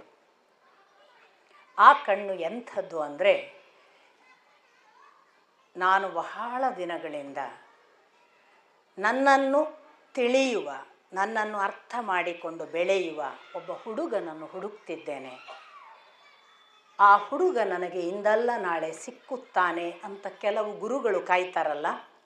ರಾಮಕೃಷ್ಣ ಪರಮಹಂಸರು ವಿವೇಕಾನಂದರನ್ನು ಎಲ್ಲಿಯೋ ನೋಡಿ ಒಂದು ದಿನ ಕಣ್ಣಿಟ್ಟು ಕಾದರಲ್ಲ, ಅಥವಾ ಅನೇಕ ಈ ಥರ ದಾರಿ ನಡೆದವರು ತಮ್ಮ ಶಿಷ್ಯರನ್ನು ಆಯ್ಕೆ ಮಾಡುವುದಕ್ಕಾಗಿ ಒಳಗೇ ಒಂದು ಪ್ರಯತ್ನ ಮಾಡಿ ಆ ಋಷಿ ಸದೃಶವಾದ ತಪಸ್ಸಿನ ಭಾಗದ ಹಾಗೆ ಆ ಹುಡುಗ ಎಲ್ಲಿದ್ದಾನೋ ಅಲ್ಲೆಲ್ಲ ತಮ್ಮ ಕಣ್ಣಿಟ್ಟು ಒಂದು ದಿನ ಪಿಕ್ ಮಾಡ್ತಾರಲ್ಲ, ಹಾಗೆ ಕೃಷ್ಣ ಅರ್ಜುನನನ್ನು ಪಿಕ್ ಮಾಡಿದ್ದು ಈ ಸಭಾಭವನದಲ್ಲಿ ಅಂತ ನನ್ನ ಅನಿಸಿಕೆ. ಹೇಗೆ ಅಂದರೆ, ಕೆಲವು ಗುರುಗಳು ತನ್ನ ಶಿಷ್ಯ ಇವನು ಅಂತ ಆಯ್ಕೆ ಮಾಡಿದ ಮೇಲೆ ಆ ಆಯ್ಕೆಗೆ ಅನುಗುಣವಾಗಿ ತಮ್ಮ ಪ್ರಭಾವವನ್ನು ಬೇರೆ ಬೇರೆ ಸಂದರ್ಭಗಳಲ್ಲಿ ಅವರ ಕಷ್ಟ ಕೋಟಳೆಗಳು ಇರುವಾಗೆಲ್ಲ ತಾವು ಪ್ರಭಾವ ಬೀರಿ ನಿವಾರಿಸ್ತಾರೆ. ಕೃಷ್ಣನಿಗೆ ಗೊತ್ತಿತ್ತು, ಈಗ ದ್ರೌಪದಿಯನ್ನು ಅರ್ಜುನ ಗೆಲ್ಲದೇ ಇದ್ದರೆ ಇಡೀ ಮುಂದಿನ ಕಥೆ ನಡೆಯೋದಿಲ್ಲ ಅಂತ. ಕೃಷ್ಣನಿಗೆ ಗೊತ್ತಿತ್ತು ಅರ್ಜುನನಲ್ಲದೆ ಬೇರೆ ಯಾರೂ ಗೆಲ್ಲಬಾರದು ಅಂತ.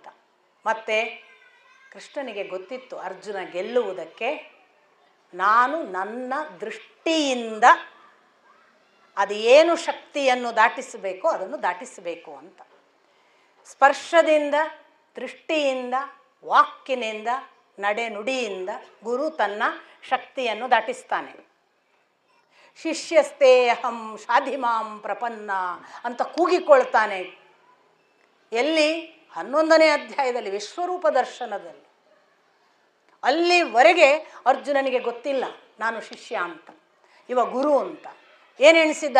ಹೇ ಯಾದವ, ಹೇ ಕೃಷ್ಣ, ಹೇ ಸಖ ಅಂತ ಕೂಗಿದ್ದೀನಪ್ಪ ನಾನು ನಿನ್ನನ್ನು.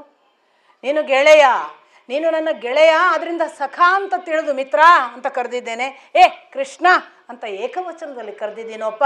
ಕೆಲವೊಮ್ಮೆ ಅಪಹಾಸ್ಯ ಮಾಡುತ್ತಾ, ಕೆಲವೊಮ್ಮೆ ನನಗೆ ಗೊತ್ತೇ ಇಲ್ಲದೆ ಪ್ರಮಾದವಶಾತ್, ಕೆಲವೊಮ್ಮೆ ಎಲ್ಲರ ಸಮ್ಮುಖದಲ್ಲಿ, ಕೆಲವೊಮ್ಮೆ ನೀನೊಬ್ಬನೇ ಇದ್ದಾಗ ಭೋಜನ ಸಮಯದಲ್ಲಿ, ಕೆಲವೊಮ್ಮೆ ವಿಹಾರ ಸಮಯದಲ್ಲಿ, ಕೆಲವೊಮ್ಮೆ ಶಯನೇಶು ಮಲಗುವ ಸಂದರ್ಭಗಳಲ್ಲೆಲ್ಲ ನಾನು ನಿನ್ನನ್ನು ತುಂಬ ತಮಾಷೆ ಮಾಡಿದ್ದೀನೋ ಕೃಷ್ಣ, ಕ್ಷಮ್ಯತಾಂ ದೇವ, ಕ್ಷಮ್ಯತಾಂ ಅಂತ ಆವಾಗ ಕೂಗಿಕೊಳ್ತಾನೆ. ಇಡೀ ನೀವು ಮಹಾಭಾರತದ ಯುದ್ಧ ಘಟನೆಯನ್ನು ಗಮನಿಸಿದರೆ, ಮಹಾಭಾರತದ ಪೂರ್ವದಲ್ಲಿ ವನವಾಸದಲ್ಲಿ ಇರುವಾಗೆಲ್ಲ ಕೃಷ್ಣ ಬಂದ ಸಂದರ್ಭಗಳನ್ನು ಮಹಾಭಾರತದಲ್ಲಿ ಮತ್ತು ಭಾಗವತದಲ್ಲಿ ಇರುವಂತಹ ವಿವರಣೆಗಳನ್ನು ನೋಡಿದರೆ, ಕೃಷ್ಣನಿಗೆ ಅರ್ಜುನ ಅವನ ಆಯ್ಕೆ. ಗುರುವು ಶಿಷ್ಯನನ್ನು ಆಯ್ಕೆ ಮಾಡ್ತಾನೆ, ಶಿಷ್ಯ ಎಂದು ಗುರುವನ್ನು ಆಯ್ಕೆ ಮಾಡಬಾರ್ದು ಅಂತ ನಾನು ಬಹಳ ಹೇಳ್ತೇನೆ. ಶಿಷ್ಯ ಆಯ್ಕೆ ಮಾಡಿದಾಗ ಜವಾಬ್ದಾರಿ ಹೆಚ್ಚು, ಬೀಳೋದು ಹೆಚ್ಚು, ಪೆಟ್ಟು ತಿನ್ನೋದು ಹೆಚ್ಚು. ಗುರುವೇ ಆಯ್ಕೆ ಮಾಡಿದರೆ ಯಾವ ಮಟ್ಟಕ್ಕೆ ಉದ್ಧರಿಸಬಹುದು ಅನ್ನೋದಕ್ಕೆ ಕೃಷ್ಣಾರ್ಜುನರ ಸಂಬಂಧ ಸಾಕ್ಷಿ. ಕೃಷ್ಣ ಆ ದಿವಸ ತಾನು ಅಲ್ಲಿ ಕೂತು ನೋಡಿ, ಒಂದು ವೇಳೆ ಅನೇಕರ ಹೆಸರು ಬರೆದಿದ್ದಾರೆ ವೇದವ್ಯಾಸರು, ಅಲ್ಲಿ ಇಂಥವರಿದ್ರು ಅಂಥವರಿದ್ರು, ಕೃಷ್ಣ ಬಲರಾಮರಿದ್ರು ಅಂತ ಬರೆದು ಮುಗಿಸ್ಬೋದಿತ್ತಲ್ಲ. 2 ಬಾರಿ ಅಲ್ಲಿ ಕುಳಿತಿದ್ದಾರಲ್ಲ, ಅಲ್ಲಿ ಕುಳಿತವರಲ್ಲಿ ಮುಂದಿರುವವನು ಯುಧಿಷ್ಠಿರ, ಹಿಂದಿರುವವನು ಅರ್ಜುನ, ಭೀಮ, ನಕುಲ, ಸಹದೇವರು. ಒಂದು ಸಾರಿ ಹೇಳ್ತಾನೆ ಕೃಷ್ಣ, 2ನೇ ಬಾರಿ ಪುನಃ ಹೇಳ್ತಾನೆ, ಆ ಅರ್ಜುನ, ಪಾಂಡವರ ಮಗ ಅರ್ಜುನ ಅನ್ನುವುದು ನಿನಗೆ ಅನುಮಾನ ಇದ್ದರೆ, ನಾನೆಷ್ಟು ವಾಸುದೇವ ಅನ್ನುವುದು ಸತ್ಯವೋ, ನೀನು ಬಲರಾಮ ಅನ್ನುವುದು ಸತ್ಯವೋ ಅಷ್ಟೇ ಸತ್ಯ ಅವನು ಅರ್ಜುನ. ಯಾಕೆ ಹೇಳಿ 2 ಸಾರಿ? ವೇದವ್ಯಾಸರು ನಮಗೆ ಖಚಿತಪಡಿಸ್ತಿದ್ದಾರೆ, ಕೃಷ್ಣ ಭಾರೀ ಗಮನ ಇಟ್ಟು ಅರ್ಜುನನನ್ನು ನೋಡುತ್ತಿದ್ದಾನೆ, ಸುಮ್ಮನೆ ಕೂತಿಲ್ಲ.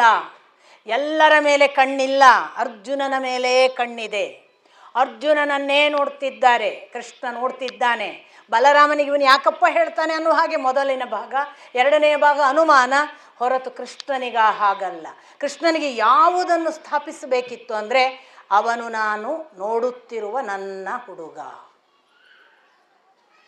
ಇದು ನನಗೆ ಅನಿಸಿದ್ದು. ಕೃಷ್ಣ ಅರ್ಜುನನನ್ನು ಪ್ರಥಮ ಬಾರಿಗೆ ಆಯ್ಕೆ ಮಾಡಿದ್ದನ್ನು ನಮಗೆ ಅಲ್ಲೇ ಸೂಚನೆ ಕೊಡ್ತಾನೆ.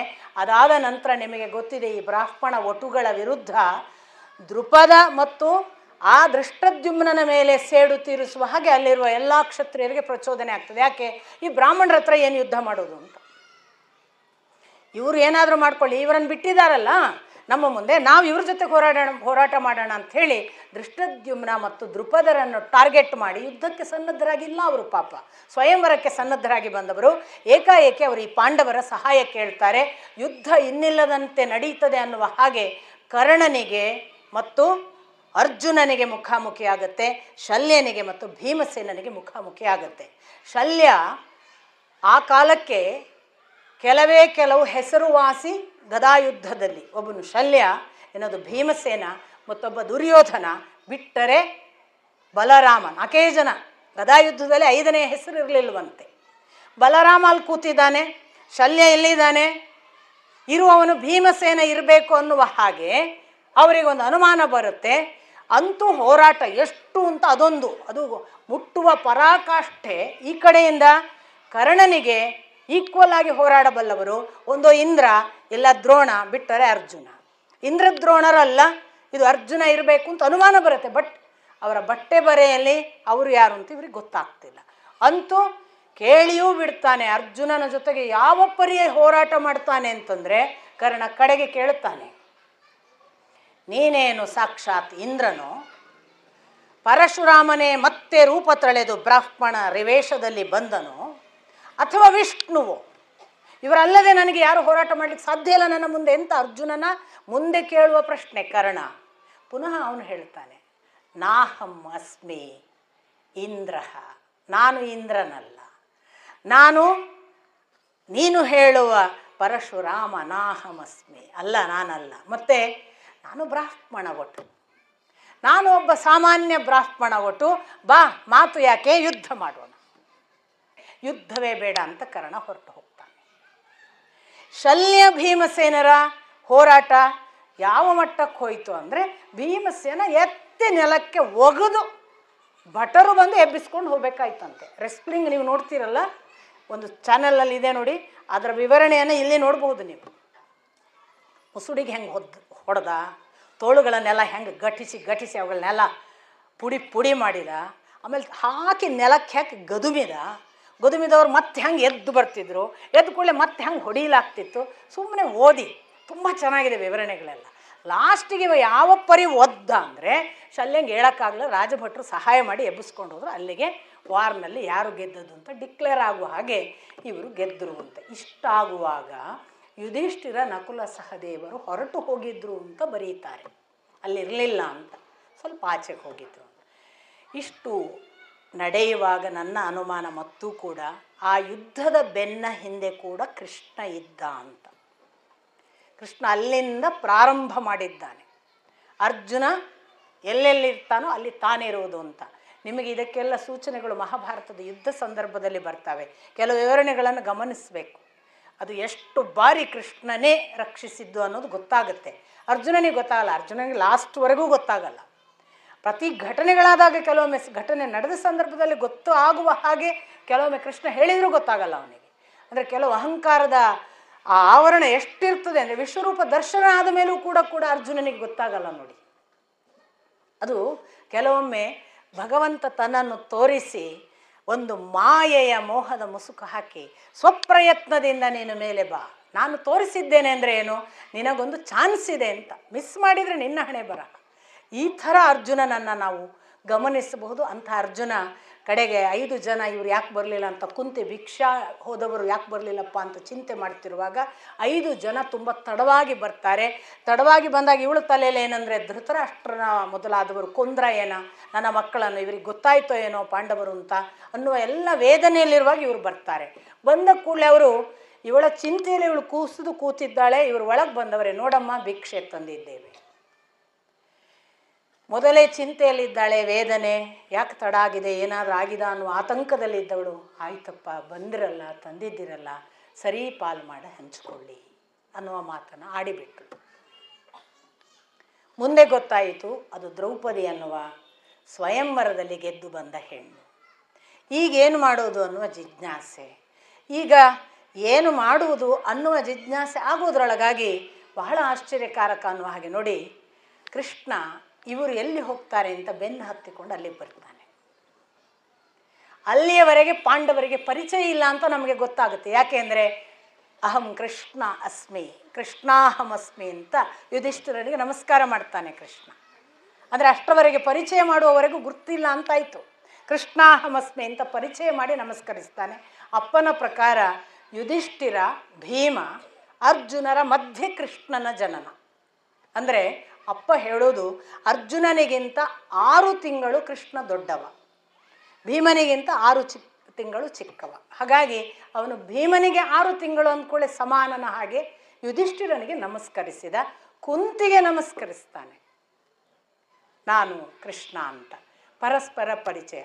ಆಶ್ಚರ್ಯ ಅಂದರೆ ವೇದವ್ಯಾಸರು 2ನೆಯ ಮಾತನ್ನೇ ಬರೆಯದ ಹಾಗೆ ತಕ್ಷಣ ಇವರು ಕೇಳ್ತಾರೆ, ನಿನಗೆ ನಾವಿಲ್ಲಿದ್ದೇವೆ ಅಂತ ಹೇಗೆ ಗೊತ್ತಾಯಿತು ಅಂತ. ಇವರ ಮುಖ್ಯ ಪ್ರಶ್ನೆ. ಯಾಕೆಂದರೆ ಧೃತರಾಷ್ಟ್ರನಿಗೂ ಹೀಗೆ ಗೊತ್ತಾಗಿಬಿಟ್ರೆ ಕೃಷ್ಣನಿಗೆ ಗೊತ್ತಾಗಿದೆ ಅಂದಾಗ ಒಂದು ಆತಂಕದಲ್ಲಿ ಕೇಳ್ತಾರೆ, ನಿನಗೆ ಹೇಗೆ ಗೊತ್ತಾಯಿತು ನಾವಿಲ್ಲಿರೋದು?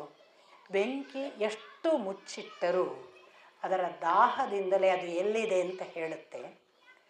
ನೀವು ನನಗೆ ಗೊತ್ತಾಗಿದ್ದೀರಿ, ತೊಂದರೆ ಇಲ್ಲ ಅಂತ ಹೇಳಿ ನಾನು ನಿಮ್ಮ ಜೊತೆಗಿದ್ದೇನೆ. ಇಷ್ಟೇ ಮಾತು. ಅಲ್ಲಿಗೆ ಮುಗೀತು. ಕೃಷ್ಣ ಹೊರಟು ಹೋದ ಅಂತ ಬರೀತಾರೆ ವೇದವ್ಯಾಸರು. ನೋಡಿ, ಬಹಳ ದೊಡ್ಡವರೆಲ್ಲ ಮಿಂಚಿನ ಹಾಗೆ ಬರ್ತಾರೆ ಹೋಗ್ತಾರೆ, ಹೆಚ್ಚು ಹೊತ್ತು ಇರೋದಿಲ್ಲ. ಬಹಳ ಹೊತ್ತಿರೋರು ಹೆಚ್ಚು ಸಮಯ ನಮ್ಮ ಜೊತೆ ಉಳಿಯೋದು ಇಲ್ಲ. ದೊಡ್ಡವರು ಮಿಂಚಿನ ಹಾಗೆ ಬಂದು ಹೋದದ್ದು ಅರ್ಥ ಆಗದಿದ್ದರೆ ನಾವು ಮಿಸ್ ಮಾಡ್ಕೋತೇವೆ. ಆದರೆ ಅವರು ಯಾವತ್ತೂ ಕೂಡ ಮಿಂಚಿನ ಹಾಗೆ ಬರೋದು ಹೋಗೋದು, ಅವ್ರಿಗೆ ಏನು ಕೆಲಸನ ಅಷ್ಟು ಮಾಡಿ ಹೋಗ್ತಾರೆ. ಇದನ್ನು ಅರ್ಥ ಮಾಡಿಕೊಂಡ್ರೆ ಉಂಟು, ಇಲ್ಲದ್ರೆ ಇಲ್ಲ. ವೇದವ್ಯಾಸರು ಅಂಥ ಸೂಚನೆ ಕೊಟ್ಟ ಹಾಗೆ ನನಗೆ ಕಾಣಿಸ್ತದೆ. ಪಾಂಡವರಿಗೆ ಅದು ಗೊತ್ತಾದ ಹಾಗೆ ಎಲ್ಲೂ ವಿವರಣೆಗಳು ಬರಲ್ಲ. ಇವನು ಯಾಕೆ ಬಂದ ಹೋದ ಅಂತಲೂ ಒಂದು ಚರ್ಚೆನೂ ಮಾಡಲ್ಲ ಅವರು. ಕೃಷ್ಣ ಹೋದ ಅಷ್ಟೇ. ಆ ನಂತರದಲ್ಲಿ ಇವರ ಪುನಃ ಜಿಜ್ಞಾಸೆ ಏನು, ಈಗ ಈ ಹುಡುಗಿಯನ್ನು ಏನು ಮಾಡೋದು ಅಂತ. ಇಷ್ಟರಲ್ಲಿ ಇದೇ ಥರ ಪ್ರಶ್ನೆ ಯಾರಿಗೆ ಅಂದರೆ ದ್ರುಪದನಿಗೆ. ಇವ್ರು ಯಾರು, ನಾನು ಎಂಥ ಕನಸಿಟ್ಕೊಂಡು ಹಡ್ದಿದ್ದೀನಿ, ಹುಟ್ಟಿಸಿದ್ದೀನಿ ಈ ಹುಡುಗಿನ, ತೊಗೊಂಡೋಗಿ ಯಾವುದೋ ಬ್ರಾಹ್ಮಣ ಮದುವೆ ಆಗೋಯ್ತಲ್ಲ, ಎಲ್ಲರ ಕಥೆ ಏನು, ನನ್ನ ಕಥೆ ಏನು, ನಾನು ಏನು ಯೋಚಿಸಿದ್ದು ಆಗಲಿಲ್ಲ ಆದರೆ ಏನು ಗತಿ. ಆ ಹುಡುಗ ಯಾರು ಅಂತ ತಿಳ್ಕೊಂಬರ್ಬೇಕಲ್ಲ. ಅದಕ್ಕೆ ದೃಷ್ಟದ್ಯುಮ್ನನ್ನು ಬೆನ್ನು ಹತ್ತಲಿಕ್ಕೆ ಬಿಡ್ತಾನೆ. ಅವನು ಹೇಗೋ ಮೆತ್ತಗೆ ಗುಟ್ಟಾಗಿ ಹುಡುಕಿಕೊಂಡು ಅವರು ಇದ್ದದ್ದು ಕುಂಬಾರರ ಮನೆಯಲ್ಲಿ. ಆ ಬಳಿಕ ಅವ್ರು ಬಂದು ಪಾಂಚಾಲ ದೇಶದಲ್ಲಿ ಒಂದು ಕುಂಬಾರರ ಮನೆಯಲ್ಲಿ ಇರ್ತಾರೆ. ಆ ಕುಂಬಾರರ ಮನೆ ಅಂತ ಗೊತ್ತಾಗುತ್ತೆ ಅವರಿಗೆ. ಬೆನ್ನು ಹತ್ತಿಕೊಂಡು ಇವ್ರು ಒಳಗೆ ಹೋದದ್ದೆಲ್ಲ ನೋಡಿರ್ತಾನೆ. ದೃಷ್ಟದ್ಯುಮ್ನ ಎದುರಾಬದರಾಗಿ ಕೇಳಲ್ಲ, ಗುಟ್ಟಿನಿಂದ ತಿಳಿಯಲಿಕ್ಕೆ ಪ್ರಯತ್ನ ಪಡುತ್ತಾನೆ. ಆಗಲೂ ಅವನಿಗೆ ಗೊತ್ತಾಗಲ್ಲ. ಯಾಕಂದರೆ ಇವರದಷ್ಟರಲ್ಲಾಗಲೇ ಈ 5 ಜನರು ನೀವು ಹಂಚಿಕೊಳ್ಳಿ ಅನ್ನುವ ನನ್ನ ಮಾತು ಸತ್ಯ ಅಂತ ಮತ್ತೆ ಕುಂತಿ ಅದನ್ನೇ ಒತ್ತಿ ಹೇಳ್ತಾಳೆ. ಯಾಕೆಂದರೆ ಅರ್ಜುನ ನೀನು ಮದುವೆ ಆಗುವಂತ ಯುಧಿಷ್ಠಿರ ಹೇಳ್ತಾನೆ. ಯಾಕೆ, ನೀನು ಅವಳನ್ನು ಗೆದ್ದು ತಂದವ, ನೀನು ಮದುವೆ ಆಗು ಅಂತ. ಅರ್ಜುನ ಹೇಳ್ತಾನೆ, ನಾನು ಯಾವತ್ತೂ ಕೂಡ ನನ್ನ ಇಬ್ಬರು ಅಣ್ಣಂದ್ರನ್ನು ಬಿಟ್ಟು ಏನನ್ನೂ ಮಾಡಿಲ್ಲ. ಅದು ಏನಿದ್ರು ಅಣ್ಣ ನೀವಿಬ್ಬರು ಮದುವೆ ಆದ ಮೇಲೆ ನನ್ನ ಮದುವೆ, ಅವಳನ್ನು ನಾನು ಮದುವೆ ಆಗಲ್ಲ. ಹೀಗೆ ಹೇಳಿದಾಗ ಅರ್ಜುನ ಮುಂದಿನವರನ್ನು ಸೇರಿಸಿ ಹೇಳ್ತಾನೆ, ನೀವು ಇಬ್ಬರು, ನಂತರ ನಾನು, ಆ ಬಳಿಕ ನಕುಲ ಸಹದೇವರು. ಇಷ್ಟೊತ್ತಿಗೆ ದ್ರೌಪದಿ ಹೇಗೆ ವರ್ತಿಸ್ತಾಳೆ ಅಂತ ನೋಡಿದರೆ, ದ್ರೌಪದಿ ತನ್ನ ಓರೆ ಕಣ್ಣುಗಳಿಂದ 5 ಜನರನ್ನು ನೋಡ್ತಿದ್ಲು ಅಂತ ಕುಂತಿ ಗಮನಿಸ್ತಾಳೆ. ಕುಂತಿಗೆ ಒಂದು ಮನಸ್ಸಿನಲ್ಲಿ ಅನಿಸುತ್ತೆ, ಪರಸ್ಪರ 5 ಜನರಿಗೆ ಇವಳು ಇಷ್ಟ ಆಗಿದ್ದಾಳೆ, ಇವಳಿಗೂ 5 ಜನ ಒಪ್ಪಿಗೆ ಆಗಿದ್ದಾರೆ. ಬಹುಶಃ ಒಬ್ಬನಿಗೆ ಮಾಡುವುದರಿಂದ ಮತ್ತೆ ಇಲ್ಲಿ ವಿಭಾಗ ಭೇದ ಆಗ್ಬೋದು. ನನ್ನ ಬಾಯಿಯಿಂದ ಮಾತು ಬಂದಿದೆ, ಆದ್ದರಿಂದ ಅದು ಸತ್ಯ ಇರಲಿಕ್ಕೆ ಸಾಕು, ನೀವು 5 ಜನರು ಮದುವೆ ಆಗಿ ಅಂತ. ಆವತ್ತು ಇನ್ನು ವಿವಾಹ ಮಹೋತ್ಸವ ಆಗಿಲ್ಲ, ಸ್ವಯಂವರ ಅಂದರೆ ವರಿಸಿದ್ದು ಮಾತ್ರ ಇವನಾಗಬಹುದು ಅಂತ ಆಯ್ಕೆ. ಆವತ್ತು ಕೋಣೆಯಲ್ಲಿ ಹೇಗೆ ಮಲಗಿದ್ರು ಅಂತ ವೇದವ್ಯಾಸರು ಬರೀತಾರೆ, ಎಷ್ಟು ಸಣ್ಣ ಕೋಣೆಯಲ್ಲಿದ್ದರು ಅವರು ಅಂತ.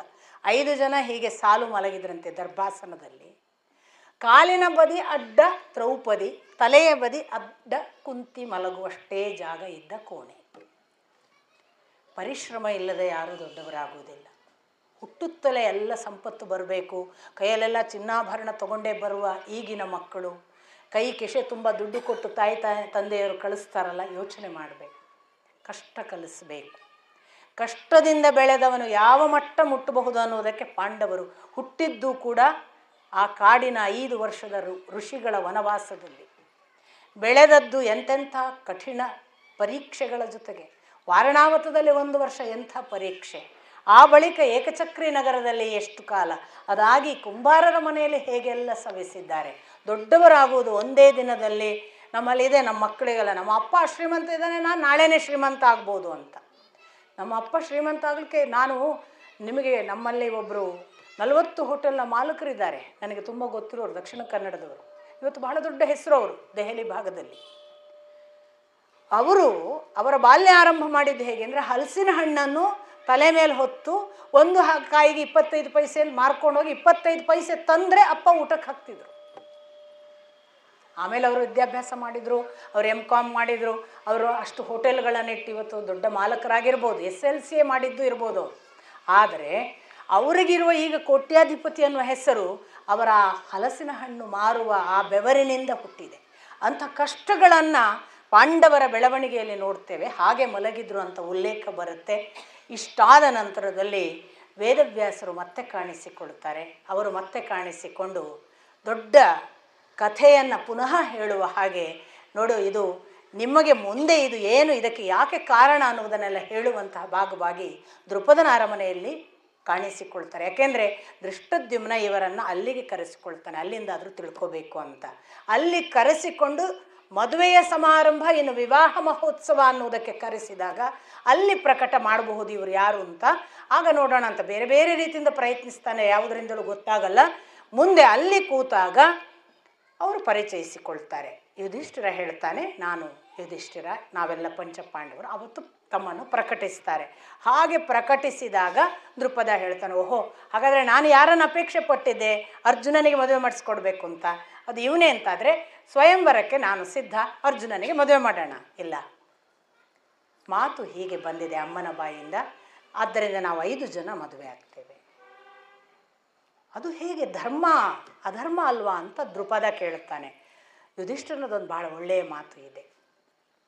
ನನ್ನ ತಾಯಿಯ ಬಾಯಿಯಿಂದ ಆ ಮಾತು ಬಂದಿದೆ ಎಂದರೆ ಅದು ಅಸತ್ಯವಲ್ಲ, ಅಧರ್ಮವಲ್ಲ.